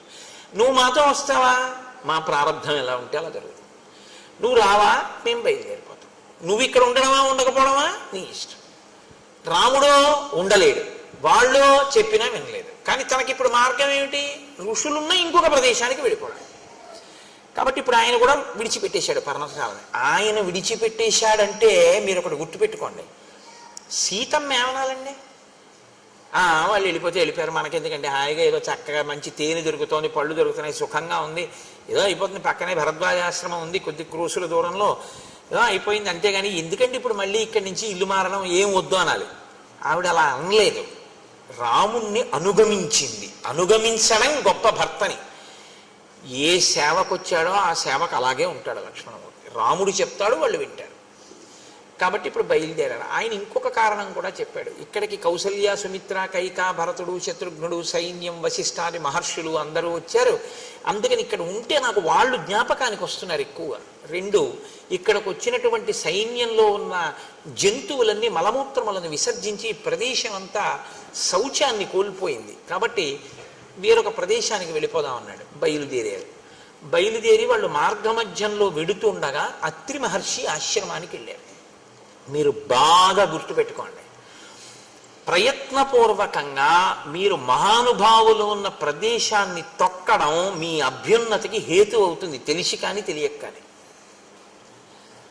వేరే ఈశ్వరుడు ఎక్కడో ఉండడండి. గుళ్ళో ఈశ్వరుడు ఉంటాడు అన్న మాట యథార్థమే, కానీ అసలు నిజంగా ఈశ్వరుడు ఎక్కడ ఉంటాడో తెలుసా? మీరు బాగా గుర్తుపెట్టుకోండి. ఇక్కడ నిరంతరము ప్రతి ఊపిరిలో ఆయన్ని ఆరాధిస్తున్నటువంటి వ్యక్తి ఎక్కడ కూర్చుంటాడో, ఎక్కడ నించుంటాడో, ఎక్కడ తిరుగుతాడో ఆయన వెంటనే తిరుగుతూ ఉంటాడు ఈశ్వరుడు ఎప్పుడు. రాముడు ఎక్కడ ఉంటాడని చెప్తారో తెలుసా అండి శాస్త్రంలో? రామచంద్రమూర్తిని నమ్ముకుని బతుకుతున్నవాడు ఎక్కడ ఉంటాడో రాముడు అక్కడే ఉంటాడు. పక్కనే ఉంటాడట ధనుర్ధరుడే. ఆయన కూర్చుంటే కూర్చుంటాడు, ఆయన నించుంటే నించుంటాడు, ఆయన ఎడుతుంటే పెడతాడు, ఆయన వస్తే వస్తాడు. ఆయన పడుకుంటే తను ఇలా కూర్చుంటాట గుమ్మం ముందు. ఎందుకంటే ఆయన నీకు ఇబ్బంది ఎవరైనా కల్పిస్తారేమో అని. రామచంద్రమూర్తి తనని నమ్మిన వాళ్ళని రక్షించడానికి గడప ముందుకొచ్చి కూర్చుని ఉంటాడు అని. అందుకే రాముణ్ణి నమ్ముకున్న రామభక్తులు ఎక్కడుంటారో అక్కడే సీతారామ లక్ష్మణులు, హనుమ కూడా ఉంటారు. మీరు బాగా జ్ఞాపకం పెట్టుకోండి, నేను మీకు సత్యం చెప్తున్నాను. ఇది తులసీదాస్ గారి జీవితంలో నిజమైందండి. తులసీదాస్ గారు రామదర్శనం అవ్వాలనుకుంటూ పడుకున్నారు. పడుకుంటే దొంగ వచ్చి కన్నం వేసి లోపలికి వెళ్ళి ఆచమన పాత్ర అవి ఏవో దొరికాయి. మూట కట్టుకుని బయటికి వద్దాం అనుకున్నాడు. తల బయట ఎట్టాడు. రామలక్ష్మణులు ఇద్దరూ కోదండాలు అట్టుకుని నించున్నారు. నేను నమ్ముకున్నవాడి సొత్తు ఎత్తుకుపోతావా నువ్వు అని. ఆయన వాళ్ళు వెళ్ళిపోతారు కదా అని వెనక్కి వచ్చాడు. తెల్లవారే వరకు తల బయట ఎడుతున్నాడు, లోపల ఎడుతున్నాడు, తల బయట ఎడుతున్నాడు, లోపల ఎడుతున్నాడు. రామలక్ష్మణులు ఇద్దరు అలాగే ఉన్నారు కన్నం బయట. తులసీదాస్ గారి తెల్లవారింది, నిద్ర లేచి లోపలికి వచ్చారు. దొంగలు ఇద్దరు మూట కట్ట కూర్చున్నారు. మీరెవర్రా నాయన ఇలా కూర్చున్నారన్నారు. ఆయన ఏం లేదు, బుద్ధి గడ్డి దీని వచ్చానులే, ఏదో ఆచమన పాత్ర మూట కట్టాం అంటే మరి పట్టుకుపోయారా అన్నాడు ఆయన. మహాత్ములైన వారి లక్షణం అలా ఉంటుంది. వాళ్ళు పోతాయనేం వెంగెట్టుకోరు, పోతే ఈశ్వరుడు తీసుకెళ్ళాడంటారు. ఎక్కడో ఇంకా అవసరం ఉందన్నమాట. స్వతంత్రంగా భావించాడు నా తండ్రి, వీడిదైతే ఏం అనుకోడు, మనం పట్టుకెళ్ళచ్చు అని చెప్పి నా వస్తువు మీ వస్తువే అంటారు. చూడండి కొంతమంది, మీదిగా వాడుకోండి, అలా నాకు అస్తమానం చెప్పకండి, నేను తీసుకెళ్తానని అంటారు. అలా మా మోహన్ రావు గారు ఉన్నారు కాకినాడలో, ఆయన అంటూ ఉంటారు, అది మోహన్ రావు ఒకసారి కారు పంపించండి అనకండి. అలా అంటారేంటి? అది మీ కారే, మీ కారు నేను వాడుకుంటున్నాను, కారు పంపించండి, శాసించండి, అంతేగాని మీ కారు అని అనకండి గురువుగారు అంటారు. అలా ఉంటారు కొంతమంది. అంటే వారి ప్రేమ అలా ఉంటుంది. అలా ఆ రాముడు తన వస్తువులో భావిస్తాడు. అందుకని ప్రేమ ఉంది కాబట్టి నా వస్తువుని పట్టుకుపోయాడు అనుకుంటారు వాళ్ళు. అందుకని ఆయన అన్నారు, ఇక్కడ కూర్చున్నారు ఎందుకు ఆయన, పట్టుకుపోయారా పోనీ ఆచమన పాత్ర అన్నారు. ఆ పాటి బుద్ధి లేక కాదు, మేము ఏదో ఇక్కడ ఏదో ఏసీ ఉందని కూర్చున్నాం అనుకున్నావేమో. బయటికి వెడితే ఎవరో ఇద్దరు ఉన్నారు. ఒక ఆయన నల్లగా మేఘంలా ఉన్నాడు, ఒక ఆయన ఎర్రగా ఉన్నాడు, కోదండాలు అట్టుకుని నించున్నారు. హడిలి లోపలికి వచ్చి కూర్చుంటున్నాం. బయటికి ఎడదామంటే ఎన్ని మాటలు ఎడితే అన్ని మాటలు ఇద్దరు మా వంకి ఇలా చూస్తున్నారు. అందరూ మళ్ళీ వెనక్కి వస్తున్నాం అన్నారు. ఆయన బయటికి వెళ్ళి చూశారు, ఎవ్వరు లేరు. అప్పుడు ఆయన ఏడిచారు తులసీదాస్ గారు. ఒక వెండి ఆచమన పాత్ర ఉన్నందుకు పోతుందేమో అని నిద్రపోకుండా, స్వామి నా పర్ణశాల ముందు కాపలా ఉన్నావా, మీరు ఎంత ధన్యులు రా, ఇన్ని మాటలు దర్శనం పొందారు, నాకు అవ్వలేదని ఏడిచారు. నేను అందుకే మీకు మనవి చేశాను, ఎవడు రాముణ్ణి నమ్మాడో వాడు ఉన్న చోట రాముడు ఉంటాడు తప్ప ఇంకొక చోట రాముడు ఉంటాడని మీరు అనుకోకండి. రామ భక్తులు ఎక్కడున్నారో అక్కడే సీతారాములు ఉంటారు. ఆయన రావడం కన్నా ముందు వాళ్ళు వస్తారు, మీరు గుర్తు పెట్టుకోండి. ఆయన వెళ్ళిన తరువాత బిక్కమొహాలు వేసుకుని వెళ్ళిపోయాడు, ఇక్కడ తిరిగేవాడు అని ఆయన వెంట వెళ్ళిపోతారట వాళ్ళు. అంత ప్రేమగా ఉంటారు వాళ్ళు. మీకు ఇది ప్రత్యేకించి రామావతారంలో మెండుగా కనపడుతుందండి. త్యాగరాజస్వామి వారి విషయంలో కనపడే, రామదాస్ గారి విషయంలో కనపడలేదండి. భద్రాచలంలో గంజిగుంటలో పడిపోయినటువంటి పిల్లవాడి శవాన్ని ఉడికిపోయిన దాన్ని తీసుకెళ్లి రాముడి దగ్గర పెట్టి, నువ్వు ఇచ్చిన కొడుకు ఇవ్వాలనుకుంటే ఇయ్యి, లేకపోతే నీలో కలిపేసుకో. అంతరాలయంలో పెట్టి తలుపులేసి రామనామ భజన చేశాడు ఆయన. రఘురాముడు పిల్లవాడు పరిగెత్తుకుంటూ వచ్చి తండ్రి ఒళ్ళో పడుకున్నాడు. ఇవి ఇంతకన్నా ఏం నిజం కావాలి మీకు? ఈ మధ్య వారే కదా రామదాస్ గారు, ఆయన వాడినటువంటి మంగళసూత్రంలో 3వ శతమానం కూడా మనం కళ్యాణంలో చూస్తున్నాంగా. ఉన్నాడు రాముడు, మీరు నన్ను నమ్మండి, రాముడు ఉన్నాడు, ఇప్పటికీ రాముడు తిరుగుతూనే ఉన్నాడు. మీరు నమ్మి ఉన్న చోట మీ వెంట రాముడు ఉన్నాడు. రాముడు లేకపోవడం లేదు. మీరు పడుకుంటే ఆయన మీ పడుకున్న చోట ఉన్న కుర్చీలో ఆయన కూర్చుని ఉంటాడు. మీరు తింటుంటే అప్పుడు ఆయన కూడా పక్కన ఒక విస్తరి వేసుకుని ఓ అరిటాకు పెట్టుకుని మీరు ఇంత అన్నం మహానైవేద్యం పెడితే అదే సమస్త షడ్రసోపేత భోజనంగా భావించి తిని సంతోషిస్తాడు. ఎక్కడ రాముణ్ణి నమ్మినవాడున్నాడో అక్కడే సీతారాములు కూడా ఉంటారు. అందుకే శాస్త్రంలో మాట ఉంది, రాముణ్ణి తెచ్చుకోవడానికి తేలిక మార్గం రామభక్తుణ్ణి తెచ్చుకోవడమే. తెలుసా అండి? రామభక్తుడు వస్తే సీతారాములు వస్తారు. కాబట్టి ఇప్పుడు రాముడు బయలుదేరి అత్రి ఆశ్రమానికి వెళ్ళారు. ఆయన అన్నారు, సూత్రే రాశ్రమమాసాద్య తం వవందే మహాయశాః తం చాపి భగవాన్ అత్రి పుత్రవత్ ప్రత్యపద్యత. భగవాన్ అత్రి, ఆయన బ్రహ్మమానస పుత్రుడు. అత్రి మహర్షి అంటే సామాన్యమైనటువంటి వారు కాదు, మహానుభావుడు అత్రి. అటువంటి అత్రి మహర్షి మీకు నమస్కారం, మేము మీ ఆశ్రమానికి వచ్చాం అని సీతారామ లక్ష్మణులు సాక్షాత్తు విష్ణువు లక్ష్మి అని అత్రికి తెలుసు. కానీ నరుడిగా ఉన్నాడు కనుక ఋషులకు ఆయనే నమస్కారం ముందు చేస్తాడు అని భగవాన్ అత్రి అని ఆయనకి నమస్కారం చేస్తే తన పుత్రుల్ని ఎలా ప్రేమిస్తాడో అలా ప్రేమించాట. ఒక గురువుకి ఒక ఋషికి ఉండే లక్షణం అది. పిల్లలు తప్పు చేసినా ఎలా మన్నించగలడో తండ్రి, గురువు ఋషితుల్యుడు మన్నించి చేరతీస్తాడు. చేరతీశాడు కదా అని మీరు మీ నడవడి మార్చుకోకుండా మాత్రం ఉండకూడదు. కాబట్టి ఇప్పుడు అత్రి మహర్షి అనసూయమ్మని చూపించి ఆ సీతారామ లక్ష్మణులతో చెప్తున్నారు. ఇది మహోత్కృష్టమైన ఘట్టం అండి. నాకు శ్రీరామాయణంలో అత్యంత ప్రీతిపాత్రమైనటువంటి ఘట్టాల్లో నాకు ఇదొకటి. దశవర్షాణ్యనావృష్ట్యా దగ్ధే లోకే నిరంతరం యయా మూలఫలే సృష్టే జాహ్నవీచ ప్రవర్తిత. రామ, నా భార్య అనసూయమ్మ అనుంది. ఆ అనసూయమ్మ ఎటువంటిదో తెలుసా రామా? ఒక 10 సంవత్సరాల పాటు అనావృష్టి వచ్చింది, ప్రజలకి తినడానికి ఏమీ లేక చచ్చిపోతున్నారు. అప్పుడు నా భార్య ఎండిపోయిన గంగా నది ప్రవహించేటట్టు చేసింది తన తపశ్శక్తితో. నీటితో ప్రవహించేటట్టు చేసి ఎండిపోయినటువంటి నేలలోంచి కందమూలములు వచ్చేటట్టుగా, మొక్కలు ఆకుపచ్చతనంతో పెరిగి కాయలు పళ్ళు పండేటట్టుగా చేసింది. చేసి ఈ ప్రజలందరికీ అన్నం పెట్టింది నా భార్య. అంత గొప్ప తల్లి నా భార్య. కడుపున పుట్టిన వాళ్ళకి పెడతారు, ఈ ప్రాంతంలో ఉన్న వాళ్ళందరికీ 10 ఏళ్లు పెట్టింది నా భార్య. అంతటి విశాలమైన మనసున్నది. లోకమంతటి చేత అమ్మా అని పిలిపించుకున్నటువంటి తల్లి. ఉగ్రేణ తపసాయుక్త నియమైశ్చాప్యలంకృత దశవర్ష సహస్రాణి యయా తప్తం మహత్తపః. దశవర్ష సహస్రాణి, ఆమె 10,000 సంవత్సరముల పాటు చాలా కఠినమైన నియమములతో తపస్సు చేసింది ఒక స్త్రీ నా యొక్క అనుమతితో. మీరు బాగా జ్ఞాపకం పెట్టుకోండి, ఆడది నోము చేస్తుంది, ఆడది వ్రతం చేస్తుంది. కానీ ఆడది చేసే నోముకి, ఆడది చేసే వ్రతానికి సిద్ధిని దేవతలు ఎప్పుడు ఇస్తారో తెలుసా అండి?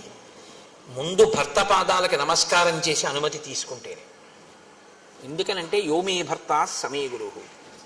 అది వదిలేసి ఆయనకి ఏం తెలియదండి, ఆయన వెర్రేడండి, ఆయన పిచ్చాడండి, ఆయన ఏం చేసుకోరండి, నేనే చేస్తుంటానండి, మా ఇంట్లో అన్న వాళ్ళ పూజలు ఈశ్వరుడు ఆదరించడు. నేను ఉన్న మాట మాట్లాడుతున్నానంతే. నేను వేదాన్ని నమ్ముకున్నాను, నేను శాస్త్రాన్ని నమ్ముకున్నాను, నేను రామాయణాన్ని నమ్ముకున్నాను. నేను ఏది నమ్ముకున్నానో నేను అదే మాట్లాడతాను. నాకు ఇంకోలా మాట్లాడడం నా చేత కాదు. కాబట్టి అత్రి అంటున్నారు, అనసూయాం వ్రతై స్నాత ప్రత్యూహాశ్చ నివర్తితా దేవకార్య నిమిత్తంచ యయా సంతరమాణయ దశరాత్రం కృతా రాత్రి సేయం మాతేవతే నఘ తామిమాం సర్వభూతానాం నమస్కార్యాం యశస్వినీం అభిగచ్చతు వైదేహి వృద్ధామ క్రోధనాం సదా అనసూయేతి యా లోకే కర్మభిఖ్యాతిమాగత. ఆయన అంటున్నారు, ఈ అనసూయ ఎంత గొప్పదో తెలుసా రామ? ఈమె దేవతల కొరకు 10 రాత్రుల్ని ఒక రాత్రిగా మార్చింది. సుమతి అని ఆవిడ కూడా చాలా పతివ్రతే. కానీ నేను మీతో మొన్న మనవి చేశాను, 2 రకాలుగా అనుష్ఠానం ఉంటుంది. భర్త ఏం చెప్తే చేసేవాళ్ళు కొందరు, భర్తతో పాటు శాస్త్రం బాగా తెలిసి ధర్మాధర్మములు ఆయనతో మాట్లాడుతూ కలిసి ఆయన్ని దిద్దుతూ తనని దిద్దుకుంటూ అనుగమించేవారు కొందరు. సీతారాములు 2వ కోవలోకి వస్తారు, సుమతి 1వ కోవలోకి వస్తుంది. ఆవిడ భర్త ఏం చెప్తే అది. భర్త ఒకరోజు ఒక దారుణమైన కోరిక కోరాడు. అది పెద్ద నేను విశేషంగా దాని గురించి ప్రస్తావన చేయక్కర్లేదు, మీ అందరికీ తెలుసు. ఆవిడ బుట్టలో పెట్టుకుని రాత్రి వేళ తీసుకెడుతోంది ఆయన కోరుకున్నటువంటి వేశ్యా మందిరానికి. అక్కడ మాండవ్య మహాముని అని ఒక మాండవ్య మునికి ఆయన పూర్వక జన్మలో చేసుకున్నటువంటి పాపం అనుభవానికి వచ్చి ఆయన్ని కొరత వేశారు. కొరత వేసి అంటే శూలారోహణం చేయిస్తాడు. ఆయన శూలంలోకి దిగుతుండడంలో విశేషమైన బాధతో ఉన్నాడు. చీకట్లో ఈవిడ బుట్టలో తీసుకెళ్తూ ఉండడంలో ఈ బుట్టలో కూర్చున్నటువంటి కౌశికుడు అంటారు ఆయన యొక్క చెయ్యి, ఆయన యొక్క శరీరం ఆ మహర్షి యొక్క భుజానికి తగిలింది. చాలా బాధలో శూలం దిగుతోంది ఆయన శరీరంలోకి. అది ఒక శిక్ష వేసేవారు పూర్వం. శూలం మీద కూర్చోబెట్టి వదిలేస్తారు, అది అలా దిగుతూ ఉంటుంది, తల వరకు లోపల నుంచి దిగుతూ వస్తూ ఉంటుంది. ఎంత బాధ! అప్పుడు భుజానికి తగిలితే శరీరం కదిలితే ఇంకెంత బాధ! ఆయనకి కోపం వచ్చింది. నేను అసలే కొరత శిక్షతో బాధపడుతుంటే నన్ను ఇంకొంత బాధ పెట్టావు కాబట్టి నువ్వు సూర్యోదయానికి మరణిస్తావు అన్నాడు. వెంటనే సుమతంది, సూర్యోదయం అయితే నా భర్త పోతాడు కాబట్టి సూర్యుడు ఉదయించకుండుగాక. ఇప్పుడు ఒకరు తపస్సు చేత శపించాడు, ఇంకొకరు పాతివృత్యం చేత సూర్యోదయాన్ని ఆపేశాడు. ఇప్పుడు సూర్యోదయం అయిపోయింది. ఇప్పుడు ఆవిడికి ఎవరెళ్ళి చెప్పినా ఆవిడ ఏమనేదంటే, తెల్లవారితే నాకు వైధవ్యం వస్తుంది కాబట్టి నేను తెల్లవారనివ్వను. తెల్లవారడం అన్నది ఆగిపోతే, సూర్యాస్తమయాలు ఆగిపోతే లోకంలో ఒక విచిత్రమైన స్థితి వస్తుంది. ఇది మీరు గమనించాలి. రాత్రి పగలు ఉన్నాయి కాబట్టి మనకి సంతోషంగా గడిచిపోతుందండి. ఎప్పుడూ పగలే ఉందనుకోండి అసలు బతకలేము. ఎప్పుడూ రాత్రే ఉందనుకోండి అసలు బతకలేం. పగలు 12 గంటలు, రాత్రి 12 గంటలు ఉంటోంది కాబట్టి మనం సంతోషంగా జీవితాన్ని గడపగలుగుతున్నాం. ఇప్పుడు సూర్యాస్తమయాలు ఆగిపోతే దేవతలందరూ ఇప్పుడు ఎవరిని ప్రార్థించాలి అంటే, వెళ్ళి ఆ మహాతల్లి అనసూయమ్మని ప్రార్థన చేయండి అన్న. ఆ తల్లి అనసూయ, నీకేం పర్వాలేదు, సూర్యోదయం అవని నీ భర్త మరణిస్తాడు, నా తపశ్శక్తి చేత నేను మళ్ళీ బ్రతికిస్తానని సూర్యోదయం అయ్యేటట్టు చేసి ఆవిడ మళ్ళీ ఆమె భర్తని బ్రతికించి ఆవిడ 5వ తనాన్ని నిలబెట్టింది. అంత గొప్పది అటువంటి తల్లి ఈమె. తామిమాం సర్వభూతానాం నమస్కార్యాం యశస్వినీం. ఈమె సర్వభూతముల చేత కూడా నమస్కరింపబడడానికి యోగ్యురాలు. అందుకే ఎక్కడెక్కడ అనసూయాస్వరూపంగా సువాసిని పూజ చేస్తారో అక్కడక్కడ అది చూసిన వాళ్ళకి 5వ తనం నిలబడుతుంది. అది చూసిన వాళ్ళకి దేవతల యొక్క అనుగ్రహం కలుగుతుంది. మీకు సృష్టిలో అనసూయలా ప్రవర్తించినటువంటి వాళ్ళు, ఆ పాతివ్రత్యం అంత గొప్పది.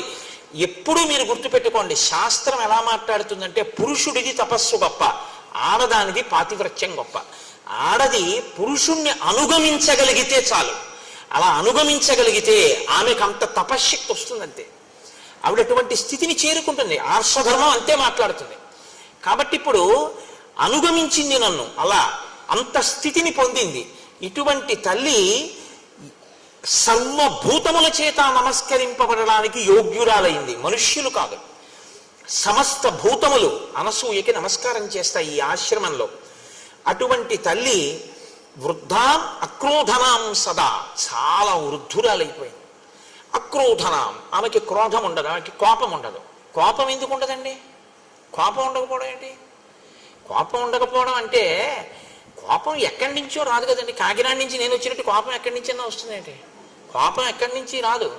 కామక్రోధశ్చ లోభశ్చ దేహే తిష్టంతి తస్కరాహ జ్ఞానరత్నాపహారాయ తస్మాత్ జాగ్రత్త జాగ్రత్త అంటారు శంకరాచార్యుల వారు. కోపం అన్నది ఇక్కడి నుంచే వస్తుంది. ఇక్కడి నుంచి పైకి లేవడానికి అవకాశం కోసం ఎదురు చూస్తుంటుంది. అవకాశం చిక్కిందనుకోండి పైకి వస్తుంది అంతే. ఒక్కసారి వచ్చేటప్పటికి మీ రూపం మారిపోతుంది. మీ స్థితిని మీరు అప్పటి వరకు ఎలా ఉంటారో దాన్ని చంపేసి మీలోంచి ఒక కొత్త వ్యక్తిని పుట్టించగలదు క్రోధం. ఇది పుట్టదు అంటే రెండు కారణములకు పుట్టదు. ఒకటేమిటో తెలుసా అండి, మీకన్నా అధికుల్ని చూసి మీరు నమస్కరించినటువంటి లక్షణానికి. క్రోధం ఎందుకు ఇంకా? ఆయన మనకన్నా అధికుడు కాబట్టి ఆయన చెప్పిన మాట మనం విందాం. కోపం ఎందుకు ఇంకా? మనకన్నా తక్కువ వాడు ఆయన వృద్ధిలోకి రావాలని కోరుకుందాం కాబట్టి తెలియదు కదా పాపం, దోషం చేస్తుంది. ఇంకా క్రోధం ఏమిటండి? ఇది ఆవిడ మాతృహృదయం కాబట్టి ఆవిడికి అసలు క్రోధం అన్నది రాదయ్యా. ఎప్పుడు ఆవిడ వృద్ధురాలైపోయింది. ఎంత తపస్సు చేసిన పండు ఆవిడ, అంతటి గొప్ప తల్లి. అనసూయాతియాలోకే కర్మభిఖ్యాతిమాగత. ఆమెకి ఎన్నడూ కోపము ఎరుగని తల్లి కాబట్టి, ఎప్పుడూ శాంతమూర్తి కాబట్టి, పెద్ద ముత్తైదువ కాబట్టి ఆమెకి అనసూయ అని పేరు వచ్చింది. ఆమె కర్దమ ప్రజాపతి దేవహూతిల యొక్క కుమార్తె.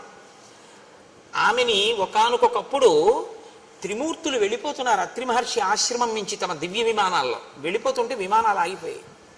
ఆగిపోతే వాళ్ళు ఎందుకు వెళ్ళటం లేదు విమానం అని అడిగారు. కింద అత్రి మహర్షి ఆశ్రమం ఉంది, అనసూయం ఉంది. వారు ఉన్న చోట పైన మీరైనా సరే, మీరు త్రిమూర్తులైనా సరే మీ విమానాలు ఎగరవన్నారు.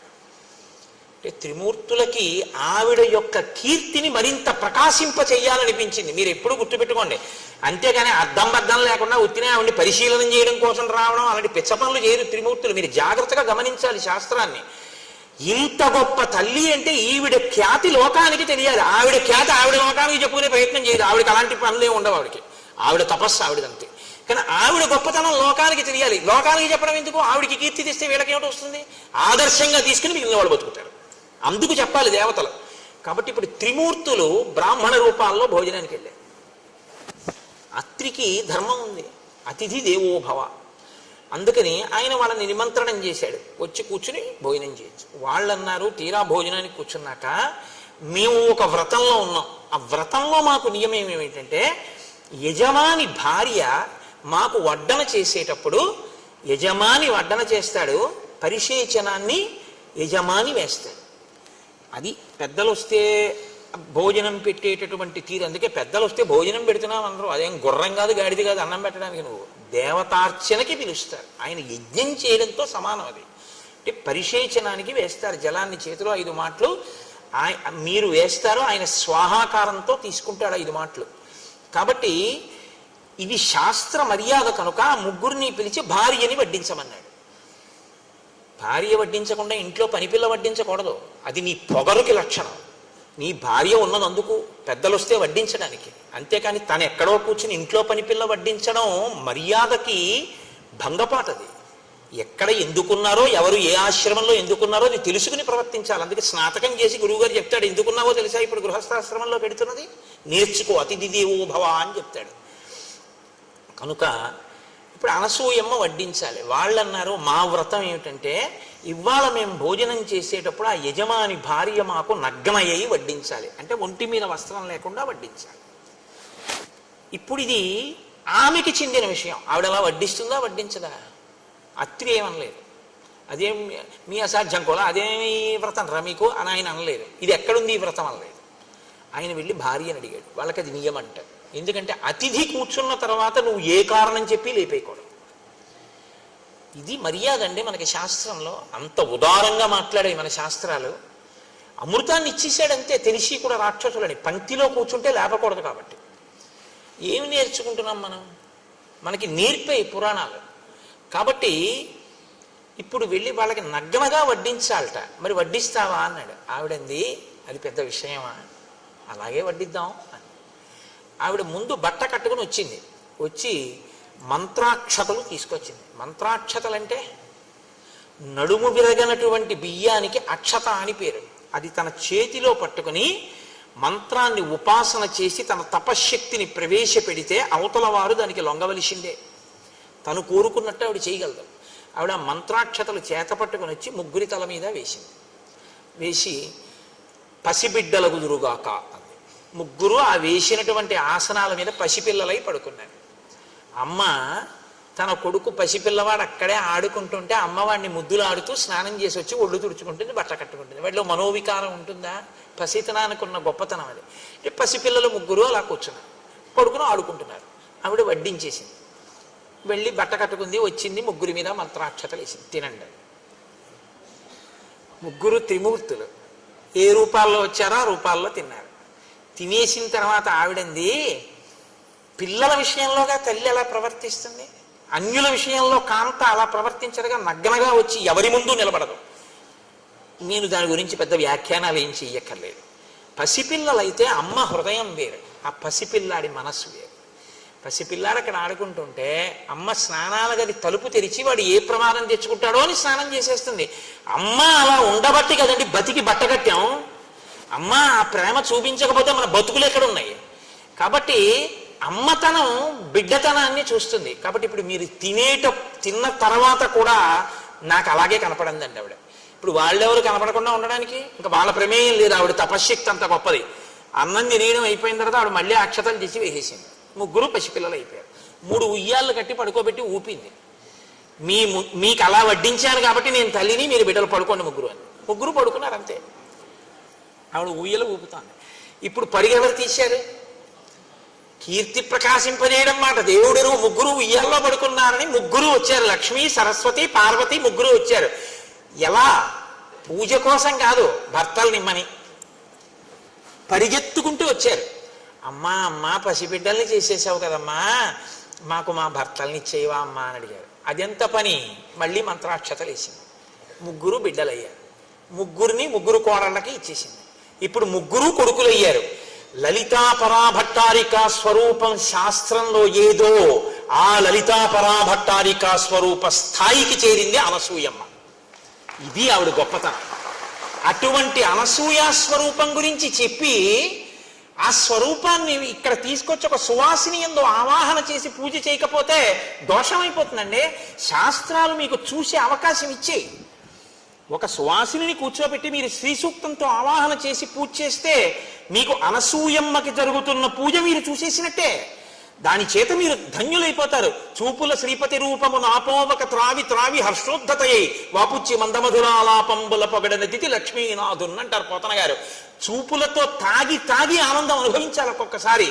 అందుకు కదా ఇప్పుడు ఈ ఘట్టం తర్వాత సువాసిని పూజ జరుగుతోంది అనసూయ స్వరూపంగాను. ఇదే ఆవిడ గొప్పతనం. కాబట్టి రామ, నువ్వు ఇప్పుడు ఆ అనసూయ దగ్గరికి నువ్వు సీతమ్మని పంపించు. సీతమ్మ లోపలికి వెళ్ళి అనసూయమ్మతో మాట్లాడుతుంది అని అనసూయని పిలిచారు అత్రి మహర్షి. రామలక్ష్మణులు సీతమ్మ నమస్కారం చేశారు. ఆయన అన్నారు, అనసూయ సీతమ్మని లోపలికి తీసుకెళ్ళు. వాళ్ళిద్దరికీ తెలుసు ఏమివ్వాలో ఎందుకు ఇవ్వాలో, రామాయణాన్ని ఎలా తిప్పాలో ఋషులకి తెలుసు. కాబట్టి ఇప్పుడు అనసూయమ్మ సీతమ్మని తీసుకుని లోపలికి వెళుతోంది.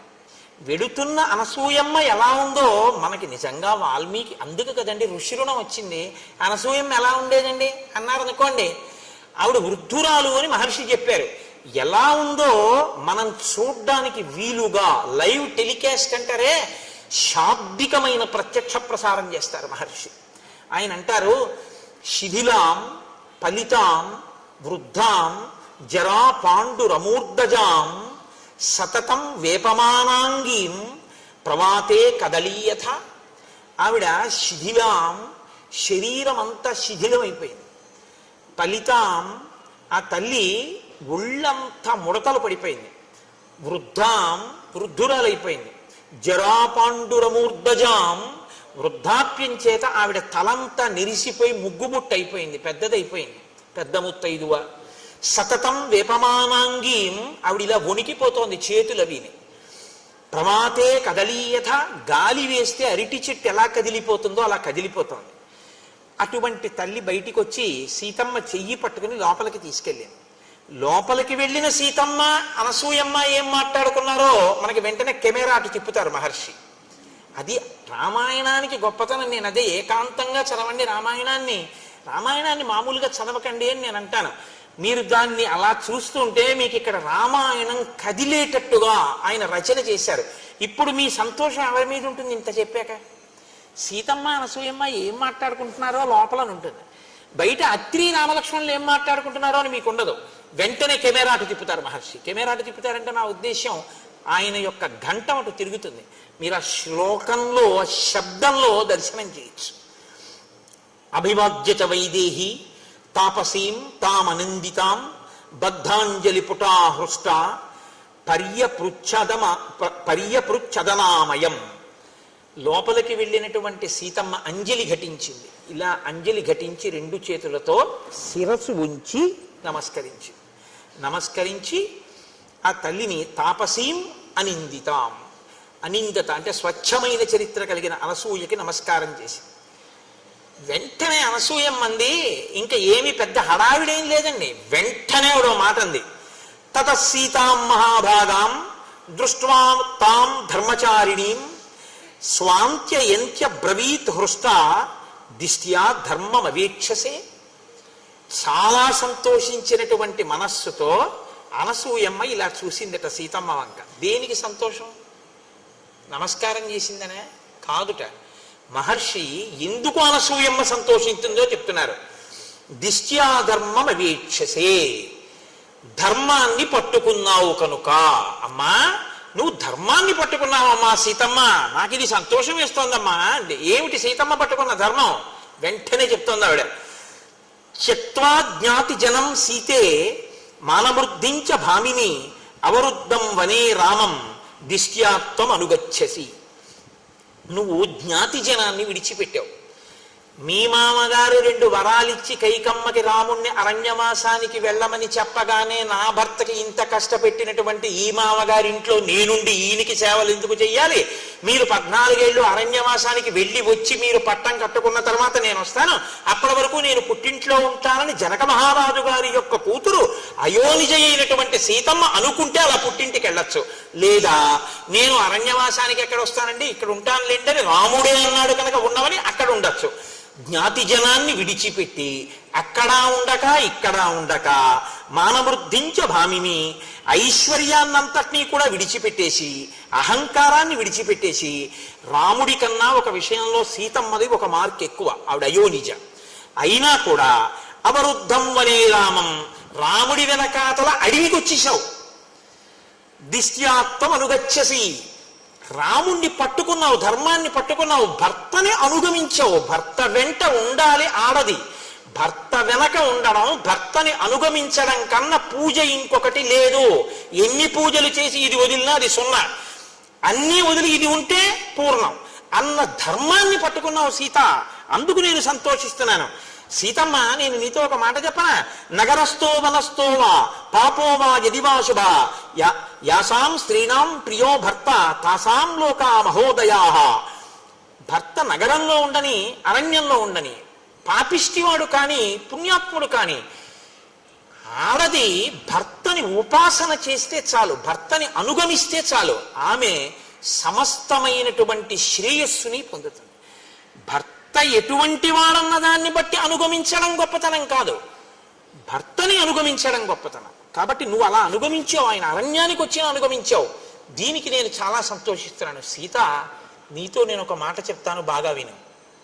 భర్త అన్న మాటకి ఒక గొప్ప నిర్వచనం చెప్పింది అనసూయమ్మ రామాయణంలో. నాతో విశిష్టం పశ్యామి బాంధవం విమృశంత్యహం సర్వత్ర యోగ్యం వైదేహి తపః కృతమివావ్యయం. ఒక వ్యక్తి గొప్ప తపస్సు చేశాడు. ఇప్పుడు ఆయన గొప్ప తపోనిష్టాగరిష్ఠుడైనటువంటి వాడు అలా వెళ్ళిపోతున్నాడు. ఆయనకి ఆకలేసింది, అది ఎడారి, ఏమీ దొరకలేదు. ఇప్పుడు ఆయనకి ఏమీ దొరకలేదు కాబట్టి ఆయనకి ఏమైనా బాధ ఉంటుందా? ఆయన తన తపశ్శక్తి చేత ఆయన తలుచుకుంటే అక్కడికి నదిని తీసుకురాగలడు. ఆయన సాక్షాత్ అన్నపూర్ణమ్మని పిలిచి అన్నం వడ్డించుకుని తినగలడు. నిన్నను చూడలా భరద్వాజ మహర్షి తపశ్శక్తి ఏమిటో మీరు? తపశ్శక్తి తన నుంచి వేరుపడకుండా తనలోనే ఉండి తనని రక్షిస్తున్నట్టు భర్త అనేటటువంటి వాడు భార్యకి సిద్ధమైన తపస్సు లాంటి వాడు, అలా రక్షిస్తూ ఉంటాడు. ఎక్కడికి వెళ్ళు ఆయన యొక్క అని కీర్తి పొందుతుంటాం. కాబట్టి అమ్మా, భర్త అంటే అంత గొప్పవాడమ్మా. నత్వేమవగచ్చంతి గుణదోషమసస్య కామ వ్యక్తవ్య హృదయ భర్తృనాథాశ్చరంత్యాహ. కొంతమంది ఈ లోకంలో కామమునకు లొంగినటువంటి వారై భర్త మీద తాము అధికారమును చెలాయించాలని, భర్తని తమ చెప్పు చేతల్లో పెట్టుకోవాలని, ఎప్పుడూ భర్త గురించినటువంటి విషయాలు తెలుసుకోవాలనేటటువంటి కుతూహలంతో ప్రవర్తిస్తూ తము యుక్తాయుక్త విచక్షణ మరిచిపోయి తామే ఏదో భర్తని చెప్పు చేతల్లో పెట్టుకుని నడిపించగలిగినటువంటి ప్రజ్ఞ ఉన్నవారమని ప్రవర్తిస్తూ ఉంటారు. అది చాలా నింద్యమైనటువంటి పని. అలా ఉండకూడదమ్మా అని అనసూయమ్మ అంటూ, నువ్వు ఎప్పుడూ ఎలా ఉండాలని నేను ఆశీర్వచనం చేస్తున్నానో తెలుసా? తదేవమేనం త్వమనువ్రతా సతి పతివ్రతానాం సమయానువర్తిని భవస్వభర్తు సహధర్మచారిణి యశశ్చ ధర్మంచ తతస్సమాప్స్యసి. నీకు ఎన్నడూ కూడా రామునే అనుగమించేటటువంటి లక్షణము ప్రకాశించి ఉండుగాక. ఎన్నడూ నీవు పతివ్రతవై ఉందువు కాక. నీవు ఎప్పుడూ సహధర్మచారిణివై ఉందువు కాక. దాని వలన నీకు లోకంలో విశేషమైనటువంటి ధర్మావలంబకురాలవన్న కీర్తి ప్రకాశించుగాక. లోకంలో దాంపత్యము అంటే ఇంక ఎవ్వరినీ చెప్పరు. వరుణ్ణి నారాయణుడిగా తీసుకొచ్చిన దాంపత్యం అంటే మాత్రం ఎలా బతకండి అని చెప్తారంటే సీతారాములే, సీతారాముల్లా బతకండి అంటారు. అంటే అంతగా ఒకరినొకరు అనుగమించిన వారై, ఒకరి మనసులో ఒకరుండి, ఆమెకు ఆయనకు అభేదమై ఇద్దరుగా తిరుగుతున్న ఒక్కరై బతకినటువంటి స్థితికి సీతారాముల దాంపత్యం పరాకాష్ఠగా ప్రతీకగా నిలబడుతుంది. కాబట్టి అనసూయమ్మ ఈ మాట చెప్పి సంతోషిస్తే సీతమ్మంది, అమ్మా నైతదాశ్చర్యమార్యాయ యన్మాం తమభిభాషసే విదితుం తు మహాప్యేతత్ మమాప్యేతత్ యథా నార్యాః పతిర్గురుః. తల్లి, నీవు ఇంత మహాపతివ్రతవి కాబట్టి ఇటువంటి మాటలు చెప్పడం ఆశ్చర్యం లేదమ్మా. కానీ అమ్మా, నాకు కూడా ఈ విషయంలో మంచి పూనిక ఉంది. యథా నార్యాః పతిర్గురుః. పతి అనేటటువంటి వాణ్ణి ఎప్పుడూ ఆడది అనుగమించాలి అనేటటువంటి విషయంలో నేను పూనిక ఉన్నదానను. అమ్మా, లోకంలో గుణములు లేనటువంటి వాణ్ణి కూడా అనుగమించేటటువంటి వాళ్ళు ఉన్నారు పతివ్రతలై. తన కళ్ళెదుట వేరొక భార్యతో క్రీడిస్తున్నటువంటి వాణ్ణి కూడా క్షమించగలిగినటువంటి భార్యలు ఉన్నారు. లేదా మీకు రామాయణంలో ఏదైనా మండోదరి కనపడదా? మండోదరి పతివ్రత కాదా? మహాపతివ్రత.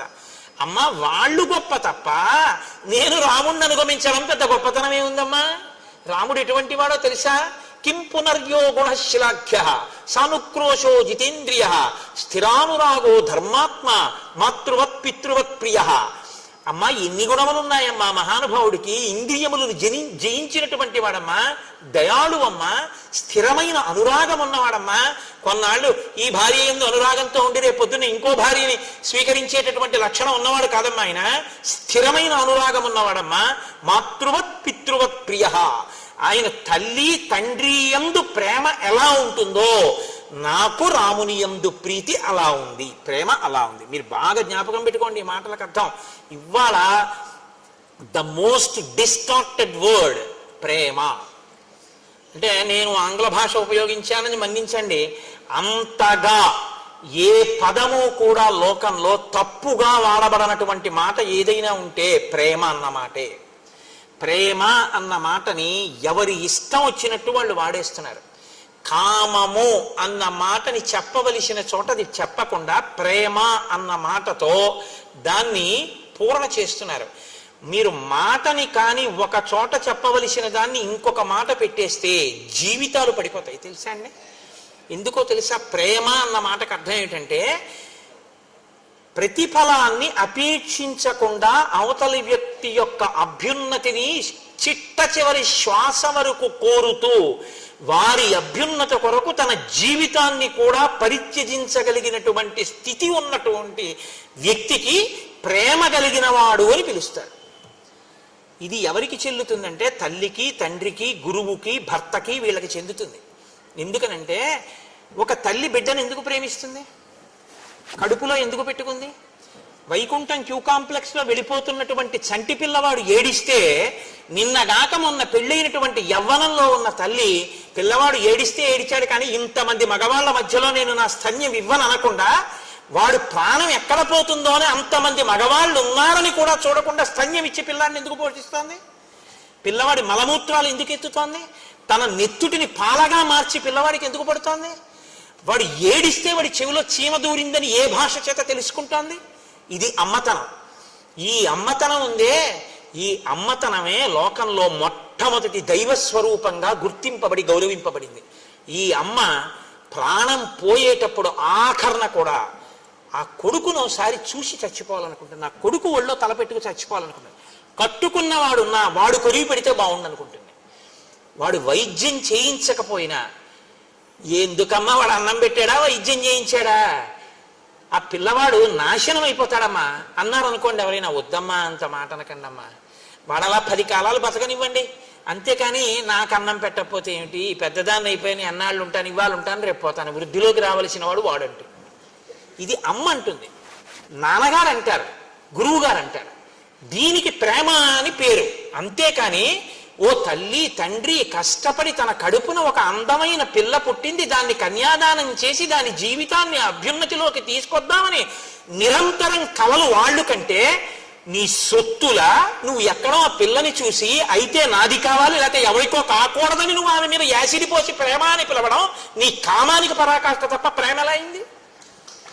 ప్రేమ అన్న మాట వక్రంగా వాడకూడని రీతిలో వాడబడుతోంది. వాడి పాడు చేస్తున్నారు. ఇవాళ పిల్లలది కాదు తప్పు, పెద్దలదే తప్పు. ఇవ్వకూడని మాట మీరు అందించేశారు పిల్లలకి. వాడు ఆ మాట వాడుతున్నాడు. నేను కామించానని చెప్పండి వాడిని. మరి చెప్పలేడు, సిగ్గుపడతాడు. కామించడం అంటే ఏమిటో తెలుసా అండి? కోరడం, నాకే దక్కాలని అడగడం, దక్కకపోతే వ్యగ్రత కలగడం, దానికి కామం అని పేరు. అందుకే కామం పక్కన చెల్లెలు క్రోధం ఉంటుంది. ఎప్పుడు తీరితే తృప్తి, తీరకపోతే కోపం, రెండు ఉంటాయి. ప్రేమ అలా కాదు. వాడు చూశాడు సంతోషం, చూడలేదు సంతోషం, రెండిటికీ ఆశీర్వచనమే. ప్రేమని పట్టుకెళ్ళి కామం దగ్గర ప్రేమ వాడతావా? నువ్వు వాడి ఎన్ని లక్షల కుటుంబాల్లో అగ్నిహోత్రం పోసేసావు. నేను అందుకే మనవి చేస్తున్నాను, రచయితలు తమ బాధ్యతలు గుర్తించవలసి ఉంటుంది. చేతికి కళ ఉందని ఇష్టం వచ్చినట్టు పదాలు వాడి యువతరాన్ని పాడు చేసే అధికారం ఎవరికి లేదు. నేను ఈ మాట అంటే నాకు ఒక సినీ రచయిత ఫోన్ చేశాడు ఒకప్పుడు. కోటేశ్వరారు మీరు అన్న మాటలు నా హృదయాన్ని తాకి, నేను కొన్ని చాట్ల రాశాను, నన్ను మీరు క్షమించండి అన్నాడు. నేను ఎంత సంతోషించానో నిజంగా. ఆయన ఉదారుడు, సంస్కృతి ఉన్నవాడు. నేను చాలా సంతోషించాను. తప్పు చేయడం గొప్ప కాదు, తప్పు దిద్దుకోవడానికి సిద్ధపడడం గొప్ప. కాబట్టి ఆ తల్లి సీతమ్మ అంటోంది, అమ్మా యావృత్తిం వర్తతే రామ కౌసల్యాయాం మహాబల తమేవ నృపనారీణాం అన్యాసామపి వర్తతే. నా భర్త ఎంత గొప్పవాడో తెలుసా అమ్మా? ఎప్పుడైనా దశరథ మహారాజు గారు తన భార్య అయినటువంటి కౌసల్య, సుమిత్ర, కైకేయిని ఎంత ప్రేమగా చూసుకుని ఈ పిల్లలు పుట్టడానికి వాళ్ళని క్షేత్రములుగా స్వీకరించాడో, ఆ కన్న తల్లి అయినటువంటి కౌసల్యాదేవి పట్ల ఎటువంటి ప్రేమ చూపిస్తాడో, ఆమెని క్షేత్రముగా రాముడు పుట్టాడు. కానీ తను పుట్టకపోయినా వారి కడుపుల యందు తండ్రి గారికి క్షేత్రములు కనుక, తండ్రి గారి భార్యలు కనుక, తండ్రి గారి భార్యలన్న కారణం చేత కౌసల్యని ఎలా గౌరవించాడో మిగిలిన రాణుల్ని కూడా నా భర్త అంత తల్లి రూపంగా గౌరవించాడమ్మా. అంత గొప్పవాడు నా భర్త. సగృదృష్టాస్వపి స్త్రీషు నృపేణ నృపవత్సగపు చూపులతో చూసి భార్యాస్థానంలో నించోపెట్టాడో వాళ్ళ యొక్క అందాల్ని మా రాముడు ఎప్పుడూ చూడలేదు. ఇంత అందగత్తె కాబట్టే మా నాన్నగారికి రాణి కాగలిగిందన్న మాట అనలేదు. ఈమె మా తల్లిగారు కాబట్టి నా చేత నమస్కారం అన్నాడు. ఇది రాముని యొక్క సౌశీల్యం. నాకు తల్లి అరణ్యానికి బయలుదేరేటప్పుడు మా అత్తగారు కౌసల్య చెప్పింది, ఆగచ్చత్యాంశ్చ విజనం వనమేవం భయావహం సమాహితం మే శ్రశ్వాచ హృదయే తద్ధృతం మహత్. నేను అరణ్యానికి వచ్చేటప్పుడు మా అత్తగారు భర్తతో ఎలా ప్రవర్తించాలని చెప్పిందో అవన్నీ నా మనసులో ఉన్నాయమ్మా. ఒక అత్తగారి పట్ల ఎంత గౌరవంతో కోడలు మాట్లాడాలో రామాయణం మనకి నేర్పుతుంది. అందుకే మీతో నేను మనవి చేసింది, ధర్మశాస్త్రాలు స్మృతులు వేదం ఇవాళ చదవగలవా అంటే పక్కన పెట్టండి, రామాయణ కావ్యం చదవండి. అన్నిటి సారాంశం అది, ఏదో ఒక బ్రహ్మణం మీకు నేర్పుతుంది. ప్రవర్తన ఎక్కడ ఎలా ఉండాలో మనకి నేర్పుతుంది. అత్తగారు చెప్తే సరిపోయిందా? ఆడపిల్ల, ఈడపిల్ల కాదు, ఇక్కడ పుట్టిన పిల్ల ఇంకో వంశాన్ని ఉద్ధరించడానికి ఎడుతుంది వాళ్ళ ఇంటికి. ఆ పిల్ల అక్కడ ఐశ్వర్యాన్ని వృద్ధి చేయడానికి, ఆ వంశాన్ని వృద్ధి చేయడానికి ఇక్కడ శిక్షణ ఇవ్వబడాలి. తల్లి ఏం చెప్పింది సీతమ్మకి మరి? పాణిప్రదాన కాలేచ యత్ పురాత్వగ్ని సన్నిధౌ అనుశిష్టా జనన్యాస్మి వాక్యం తదపి మే ధృతం. అమ్మా, మా అమ్మ ఉందే, ఆవిడ అమ్మ అంటే ఆవిడ అయోనిజ, కానీ జనకని జ్యేష్ఠపత్ని. మా అమ్మ నేను పుట్టింట్లో ఉన్నప్పుడు అత్తవారింట్లో ఎలా ఉండాలో నాకు నేర్పింది. అది ఎక్కడ వరకు నేర్పిందో తెలుసా అమ్మా? పెళ్లి చేస్తున్నప్పుడు, అగ్నిహోత్రం జరుగుతున్నప్పుడు కూడా నువ్వు నీ భర్తని అనుగమించాలి, అత్తమామల్ని గౌరవించాలి చెప్తూనే ఉంది. ఎక్కడి వరకు? పురాత్వగ్ని సన్నిధౌ, అగ్ని సన్నిధిలో కూడా పాణిప్రదాన కాలేచ, నా చెయ్యి రాముడి చేతిలో పెడుతున్న సుముహూర్త సమయంలో కూడా మీ ఇద్దరూ కలిసి బతకాలి, అతన్ని అనుగమించు, అతని మనసు నీ మనసు ఒకటి కావాలి తప్ప ఎన్నడూ మీ ఇద్దరూ రెండుగా ఉండకూడదు, ఒకటిగా బతకండి అని 1కి 10 మాటలు మా అమ్మ నాకు నేర్పిందమ్మా. అటువంటి తల్లి దగ్గర శిక్షణ పొందానమ్మా నేను. తన కీర్తి ఎక్కడి నుంచి వచ్చిందో నేర్పుతోంది. పరోక్షంగా అనసూయమ్మ, సీతమ్మ ఈ జాతికి నేర్పుతున్నారు. ఒక ఆడపిల్ల అత్తవారింట్లో ఎలా బతకాలో నేర్పవలసిన బాధ్యత తల్లిదండ్రులది. అయిందానికి కాందానికి జోక్యం చేసుకుని ప్రతిదానికి అత్తవారింటి విషయాలు కనుక్కుని వాళ్ళ నుంచి ఆడపిల్లని వేరు చేసే ప్రయత్నం పుట్టింటి వారు చెయ్యకూడదు. అక్కడ అత్తిపోయేటట్టుగా తల్లిదండ్రులు నేర్పాలి. ఇది నాకు నా తల్లి నేర్పింది. పాణిప్రదాన కాలేచ యత్పురాత్మగ్ని సన్నిధౌ అనుశిష్టా జనన్యాస్మి వాక్యం తదపి మే ధృతం. నన్ను బాగా మీరు అర్థం చేసుకోండి. నేను ఎవరినీ తక్కువ చేయట్లేదు, ఎవరినీ ఎక్కువ చేయట్లేదు. పురుషుడు ఎక్కువ కాడు, స్త్రీ తక్కువ కాదు. అసలు ఆ మాటకు వస్తే నా మొదటి నమస్కారం ఆడదానికి. ఎందుకంటే తల్లి జన్మ ఇచ్చింది కాబట్టి ఈ శరీరం ఉంది. నేను చెప్పడం ఏంటంటే శాస్త్రాలు చెప్పాయి, పురుషుడు నేల మీద పడి నమస్కారం చేయాలి, ఆడదల పడక్కర్లేదని చెప్పారు. ఎందుకు పడక్కర్లేదని అడిగారు. ఏ స్థానంలోంచి నువ్వు జన్మ పొందావో, ఏ 2 స్థానముల దగ్గర బతికుండడానికి పాలు తాగావో ఆ 2 గౌరవింపబడాలి, అవి నేలని తగలక్కర్లేదన్నారు. అందుకే ఆడది నేల మీద పడి నమస్కారం చేయదు. ఆడదానికి శాస్త్రాలు అంత పెద్దపీట వేసి గౌరవించేయి. నేను గౌరవించడం ఏంటి? శాస్త్రం నమ్మాను కాబట్టి నేను గౌరవిస్తున్నాను. కాబట్టి స్త్రీకి సనాతన ధర్మంలో, స్మృతిలో, శాస్త్రంలో వేసినంత పెద్దపీట బహుశా ఎక్కడా ఎవ్వరూ వేయరు. నీకు చేత కాకపోతే, నువ్వు పురాణం చదవకపోతే, నువ్వు కావ్యాలు చదవకపోతే నీకు ఇంకోలా కనపడచ్చు, నువ్వు చదివితే ఆ మాట నువ్వు అనలేదు. కాబట్టి సీతమ్మంది, అమ్మ నాకు నేర్పిందమ్మా మా అమ్మ, నవీకృతంతు తత్సర్వం వాక్తైస్తే ధర్మచారిణి పతి శుశ్రూషణాం నార్యా తపో నాణ్య విధీయతే. అమ్మ నాకు ఒక విషయం బాగా తెలుసు. ఏమిటో తెలుసా? అసలు ఆడది ప్రత్యేకంగా తపస్సు అనేటటువంటిది వేరే చెయ్యక్కర్లేదు. ఎందుకో తెలుసా? ఆయన గాయత్రి చేసుకోవాలి, సంధ్యావందనం చేసుకోవాలి. ఆయన సంధ్యావందనానికి స్నానం చేశాక నీళ్ళెట్టింది, అయిపోయింది ఆవిడ తపస్సు. ఆయన చేసిన గాయత్రిలో సగం ఈవిడికి వేసేశారు. ఆయన జపం చేసుకుని వచ్చి భోజనానికి కూర్చున్నాడు, ఆయనకి అన్నం వండి పెట్టింది, ఆయన చేసిన పూజలో సగం ఈవిడికి వేసేశారు. ఆయన ఓ దేవాలయం కట్టడానికి విరాళం ఇచ్చాడు, అందులో సగం ఆవిడికి వేసేశారు. అందుకే ధర్మపత్ని సమేతస్య అంటే చాలు పడిపోయింది, అనకపోయినా పడిపోతుంది. ఎందుకో తెలుసా అండి? అలా ఓ దేవాలయం కట్టడానికి విరాళం ఇవ్వడానికి కావలసిన రీతిలో ద్రవ్యాన్ని ఆర్జన చెయ్యడానికి, పురుషుడు తిరగడానికి కావలసిన బలాన్ని సంతరింపజేయడానికి వంట చేసి పెట్టింది ప్రేమతో. కాబట్టి సగం ఫలితం ఆవిడికి వేశారు. కాబట్టి అమ్మా, ఆడదానికి తపస్సు అంటే భర్తని సంతోషంగా ఉంచడమే. ఇది లోకంలో ఎందుకు చెప్పారో తెలుసా అండి ఇంత గొప్ప మాట?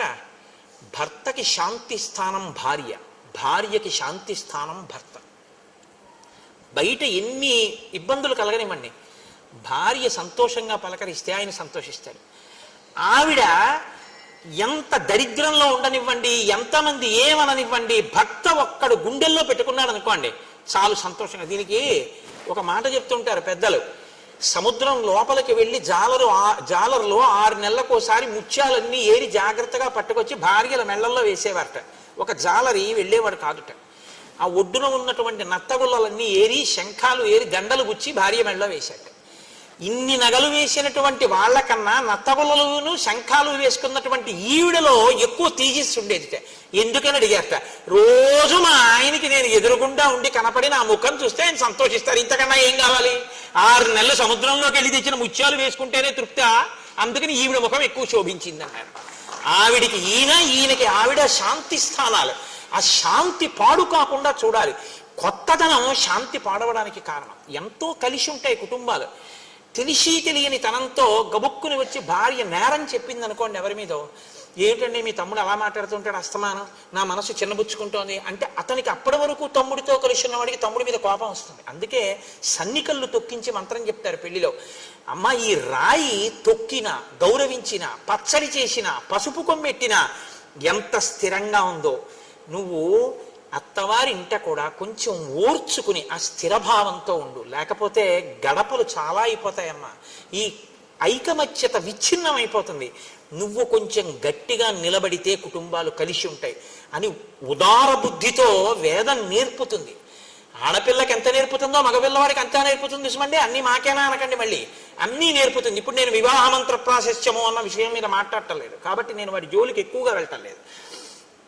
కాబట్టి అమ్మా, నాకు ఈ విషయం తెలుసు. ఇలా పతిని అధిగమించినటువంటి సావిత్రి, రోహిణి మొదలైనటువంటి వాళ్ళు దేవలోకాల్ని చేరుకున్నారు అన్న విషయం కూడా నాకు తెలుసు అని ఆ తల్లి అంది. అమ్మా, నేను చాలా సంతోషించానంటే అనసూయమ్మంది, కింతే కరవాణి బ్రవీహిమే, నీకు ఒక వరం ఇద్దాం అనుకుంటున్నాను, ఏం వరం కావాలో కోరుకో, నీ మాటలకి సంతోషించాను సీతమ్మ అంది. అంటే ఆవిడంది, కృతమిత్యబ్రవీత్ సీత తపోబల సమన్వితాం. అమ్మా, నాకు ఇంకా వేరే కోరికలు ఏంటమ్మా, నాకు ఇంకా వేరే కోరికలు ఏమక్కర్లేదు, నువ్వు ఇంత మంచి మాటలు చెప్పావే అవే నాకు కోరికలు.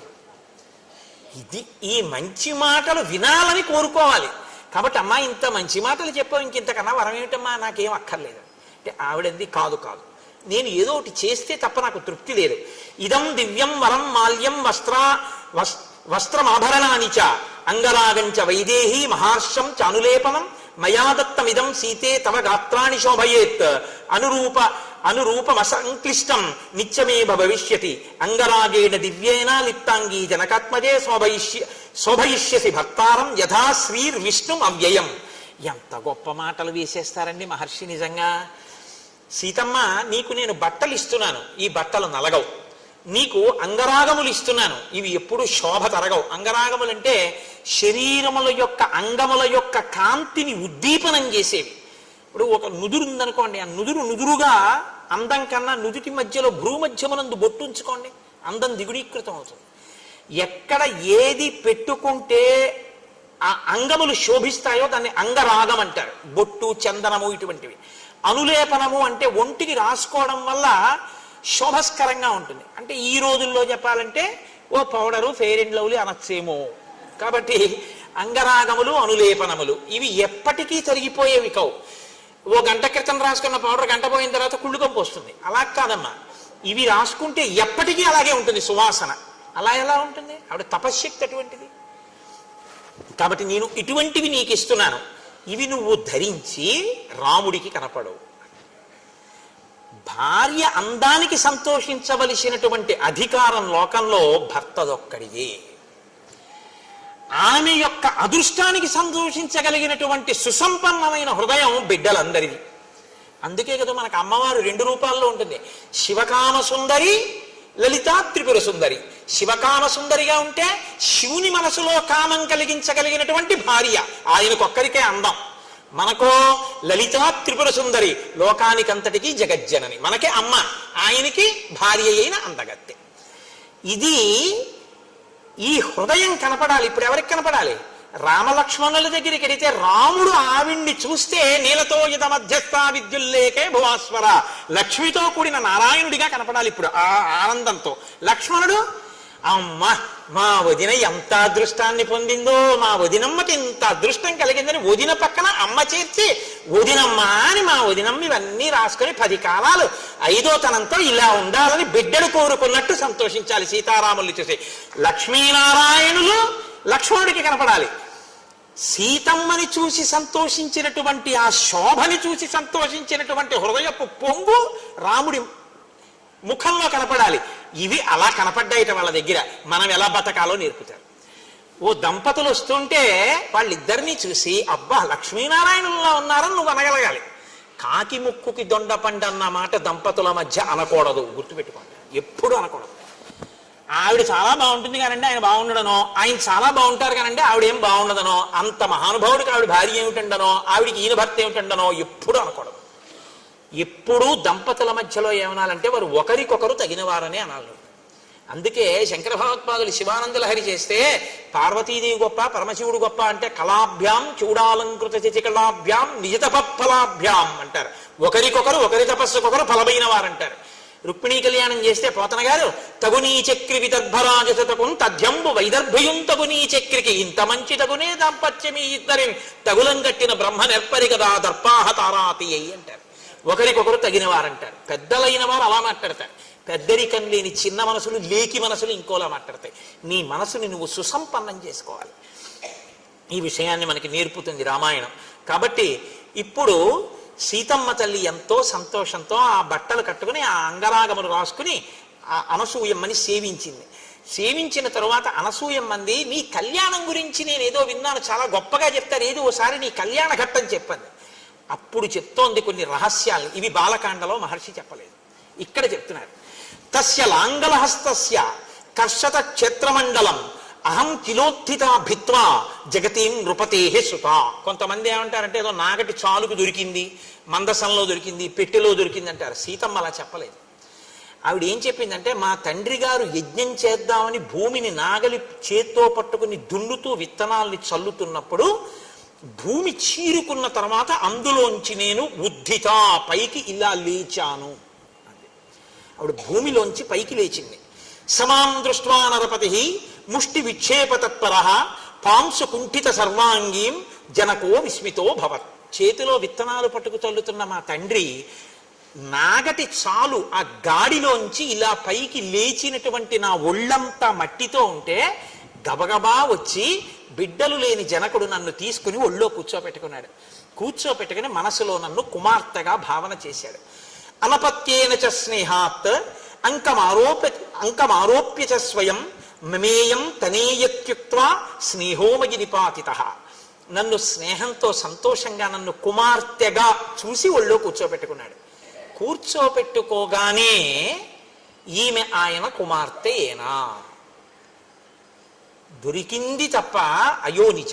అయోనిజ నరకాంత కాదు కదండి. సీతమ్మ నరకాంత కాదు, స్పష్టం.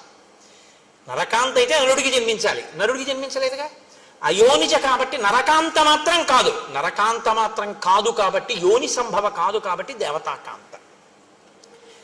ఇప్పుడు ఈమె నాకు కూతురు అని నేను ఎలా చెప్పాలి సమాజంలో అంటే అశరీరవాణి పలికిందిట పైనుంచి. అంతరిక్షేచవాగుప్త అప్రతిమా మనుషీకిల ఏవమేతన్నరపతే ధర్మేణ తనయాతవా. ఈమె నరకాంత కాదు, ఈమె అయోనిజ అయినా నీకే దొరకాలని నాగటి చాలు పెట్టి దున్నుతున్నప్పుడు భూమిని చీల్చుకుని భిత్వా అన్నారు. భూమిని చీల్చుకుని ఉద్ధిత పైకి లేచి నీకు కనపడి నీ ఒడి చేరింది కాబట్టి ఆమె నీకే దొరకాలని దొరికింది కాబట్టి ధర్మము వలన నీకే కుమార్తె, జనకునికి దొరికింది కాబట్టి జానకి అని నువ్వు పిలవచ్చు అన్నాడు. అందుకునమ్మా నేను జనకుడికి కూతురుని అయ్యాను తప్ప ధర్మంలో నేను వీరికి కూతురునని చెప్పడం కుదరదు అంటే అన్యాపదేశంగా చెప్పేసింది. అసలు నేను నరకాంతన కాను, నేనే శ్రీ మహాలక్ష్మిని. తత ప్రహృష్టో ధర్మాత్మా పితామే మిథిలాధిప అవాప్తో విపులాం బుద్ధిం మామవాప్య నరాధిప. మా నాన్నగారు చాలా సంతోషంగా నన్ను తీసుకెళ్లి పెంచి పెద్ద చేశారు, మా అమ్మగారు కూడా సంతోషించారు. కానీ మా నాన్నగారు ఎక్కడ బెంగ పెట్టుకున్నారో తెలుసా అమ్మ? అయోనిజాం హిమాం జ్ఞాత్వా నాధ్యగచ్చద్విచింతయన్ సదృశం చానురూపంచ మహీపాలపతిం మమ. అయోనిజ అయినటువంటి ఈ పిల్లకి నేను భర్తను ఎక్కడి నుంచి తీసుకురావాలి, ఎవరికిచ్చి పెళ్లి చేయాలి, ఎలా తెలుస్తుంది అని మా నాన్నగారు బెంగ పెట్టుకున్నారు. అందుకని శివధనస్సును అక్కడ పెట్టించాడమ్మా. ఎవడు శివధనస్సు ఎత్తాడో వాడే శివుడు. శివుడు విష్ణు సహస్రనామంలో విష్ణువుకి శివ అని నామం లేదు. శివుడు అంటే మంగళకరుడు. మంగళకరుడు అంటే ఎవరు? మంగళములకు మంగళం ఏమిటంటే శివ అంటే బతికుండడమే శివ. లోపల ప్రాణం ఉంటే మంగళం, ప్రాణం లేకపోతే అమంగళం.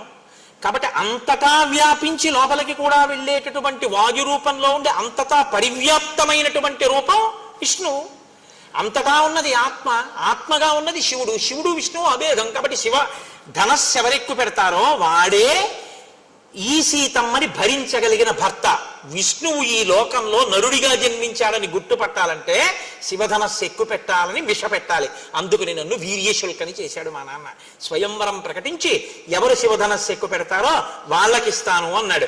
మహాయజ్ఞే తదా తస్య వరుణేన మహాత్మన దత్తం ధనుర్వరం ప్రీత్య తూణీచ అక్షయ సాయకౌ. వరుణుడు ఇచ్చినటువంటి ఆ అక్షయబాణ తూణీరములు శివధనస్సు మా ఇంట్లో ఉన్నాయి కాబట్టి ధనస్సు ఎక్కువ పెట్టిన వాడికి ఇస్తాను అన్నాడు. కానీ అమ్మ ఏమైందో తెలుసా, రామచంద్రమూర్తి వచ్చారు ఒకప్పుడు. వచ్చి ఈ శివధనస్సుని ఎక్కువ పెట్టాడు. అప్పటికి లోకంలో కొన్ని కోట్ల మంది నన్ను భార్యని చేసుకోవాలని చూస్తున్నారు. ఎవరు శివధనస్సుని ఎక్కువ పెట్టలేదు, నేను ఎవరికి భార్యని కాలేదు. ఇప్పుడు రాముడు శివధనస్సు ఎక్కువ పెడితే నన్ను ఇస్తానని మా నాన్నగారు అన్నారు. కాబట్టి రాముడు ఎంత సంతోషించాలి, యవ్వనంలో ఉన్న యువకుడైన రాముడు. అందులో సీతమ్మ స్వరూపం అంటే మాటలా, జగదేక సుందరి ఆ తల్లి. అటువంటి తల్లిని తతోహం తత్ర రామాయ పిత్రా సత్యాభిసంధిన నిశ్చిత దాతుముద్యమ్య జలభాజనముత్తమం. శివధనుర్భంగం జరగగానే పిల్లనిచ్చేస్తానని మా నాన్నగారు ఒక స్వర్ణ కలశంలో నీళ్లు పట్టుకుని గబగబా వచ్చారు, నన్ను తీసుకొచ్చారు. సీత నిన్ను కన్యాదానం చేసేస్తున్నాను రాముడికి అన్నారు. అప్పుడు రాముడు ఏమన్నాడో తెలుసా అమ్మా, ఇవ్వడానికి నువ్వెవరు, పుచ్చుకోవడానికి నేనెవరు. మా గురువు గారు విశ్వామిత్రుడు ధనస్సు ఎక్కువ పెట్టమన్నారు, ఎక్కువ పెట్టే. నువ్వు ఎవరైనా ఎక్కువ పెడితే ఎక్కువ పెట్టండి అన్నావు, క్షత్రియుణ్ణి కాబట్టి ఎక్కువ పెట్టాను. ఇక పిల్లలు ఇవ్వడం అంటావా, నువ్వు ఇస్తానన్నావు కానీ పుచ్చుకోవడానికి నేను ఒప్పుకోవద్దు. అది పుచ్చుకోవడానికి వస్తువు కాదు పిల్ల. ఇప్పుడు నేను పుచ్చుకున్న తర్వాత నా భార్య అవుతుంది. నా భార్య అయితే దశరథ మహారాజు గారికి కోడలవుతుంది. కోడలైతే ఆ వంశ గౌరవాన్ని నిర్ణయిస్తుంది. కాబట్టి వంశ గౌరవాన్ని నిర్ణయించేటటువంటి కోడల స్థానంలో కూర్చోవలసిన వ్యక్తిని నిర్ణయించే అధికారం మా నాన్నగారిది. అంతేగాని ఇవ్వడానికి మీరెవరు, పుచ్చుకోవడానికి నేనెవరు. మా నాన్నగారికి చెప్పండి, ఆయన వచ్చి చూసి రామ ఈ పిల్ల పెళ్ళలో తాళి కట్టు అంటే అప్పుడు కడతా, అప్పుడు పుచ్చుకుంటా పాణిగ్రహణం అన్నాడు మా ఆయన. దీయమానాన్నతు తదా ప్రతిజగ్రాహ రాఘవ అవిజ్ఞాయ పితుశ్చందం అయోధ్యాధిపతే ప్రభో. మా తండ్రి అయోధ్యాధిపతి దశరథుడు ఉన్నాడు, ఆయన కబురు చేయండి, ఆయన ఒప్పుకుంటే చేసుకుంటానన్నాడు మా ఆయన. ఇంకో ఆడదైతే ఇంత అందగత్తెని శివధనుర్భంగం అయింది, అయినా కూడా మా ఆయన మీన నిమిషాలు లెక్కెట్టాడు. వాళ్ళ నాన్నని అడుగుతానన్నాడు, ఈ పిచ్చి ప్రేమే కొంప ముంచింది, వరాలు ఇచ్చారని అరణ్యాలుగా పంపించాడు. మా ఆయనకి ఇప్పటికి బుద్ధి రాలేదు, ఇంకా నాన్న కూర్చెట్టుంది. సీతమ్మంది ఇప్పుడు కాదు, అప్పటి నుంచి మా ఆయనకి తండ్రి అంటే అంత ప్రేమ. పితృభక్తి పరాయణుడైనటువంటి భర్త నాకు దొరికినందుకు నేను గర్వపడిపోతున్నానమ్మా. ఈ కథ నీకొక్కదానికే చెప్పానమ్మా అంది సీతమ్మ. ఇది బాలకాండలో చెప్పలేదు మహర్షి. ఎందుకు చెప్పలేదంటే ఎక్కడ ఏ సమున్నత పాత్రకి చెప్పించాలో ఆ పాత్రకి చెప్పించాలి సీతమ్మతో. అనసూయమ్మ దొరికే వరకు ఈ కళ్యాణఘట్ట రహస్యాన్ని సీతమ్మ నోటి వెంట మహర్షి ఎవ్వరికి చెప్పించాల. అనసూయమ్మ కనపడ్డాక అనసూయమ్మకి చెప్పించారు. అంటే ఆవిడ వైభవం ఎంత గొప్పదో, అటువంటి అత్రి అనసూయమ్మ సంతానంలో పుట్టేటట్టుగా ఆత్రేయస గోత్రంలో పుట్టిన వారు ఎంత అదృష్టవంతులో మీరు ఆలోచించెదరుగాక. కాబట్టి అలా అమ్మా మా వివాహమైంది అన్న తర్వాత ఆ వస్త్రాలు కట్టుకుంది. తల్లి ఎంతో సంతోషించింది. ఆనాడు అందరూ ఆనందపడ్డారు. ఆ రాత్రి అక్కడ నిద్ర చేశారు. మరునాడు ఉదయం అత్రి మహర్షి యొక్క అనుమతి తీసుకుని సీతారాములు లక్ష్మణ సహితుడై దట్టమైనటువంటి అరణ్యంలోకి ప్రవేశించి తమ ప్రయాణాన్ని ప్రారంభించారు. అందరూ ఎంతో సంతోషంగా ఉన్నారు అన్న మంగళకర వాక్కు దగ్గర అయోధ్యకాండని పూర్తి చేసి రేపటి సాయంకాలం అరణ్యకాండ ప్రవచనాన్ని ప్రారంభం చేస్తారు.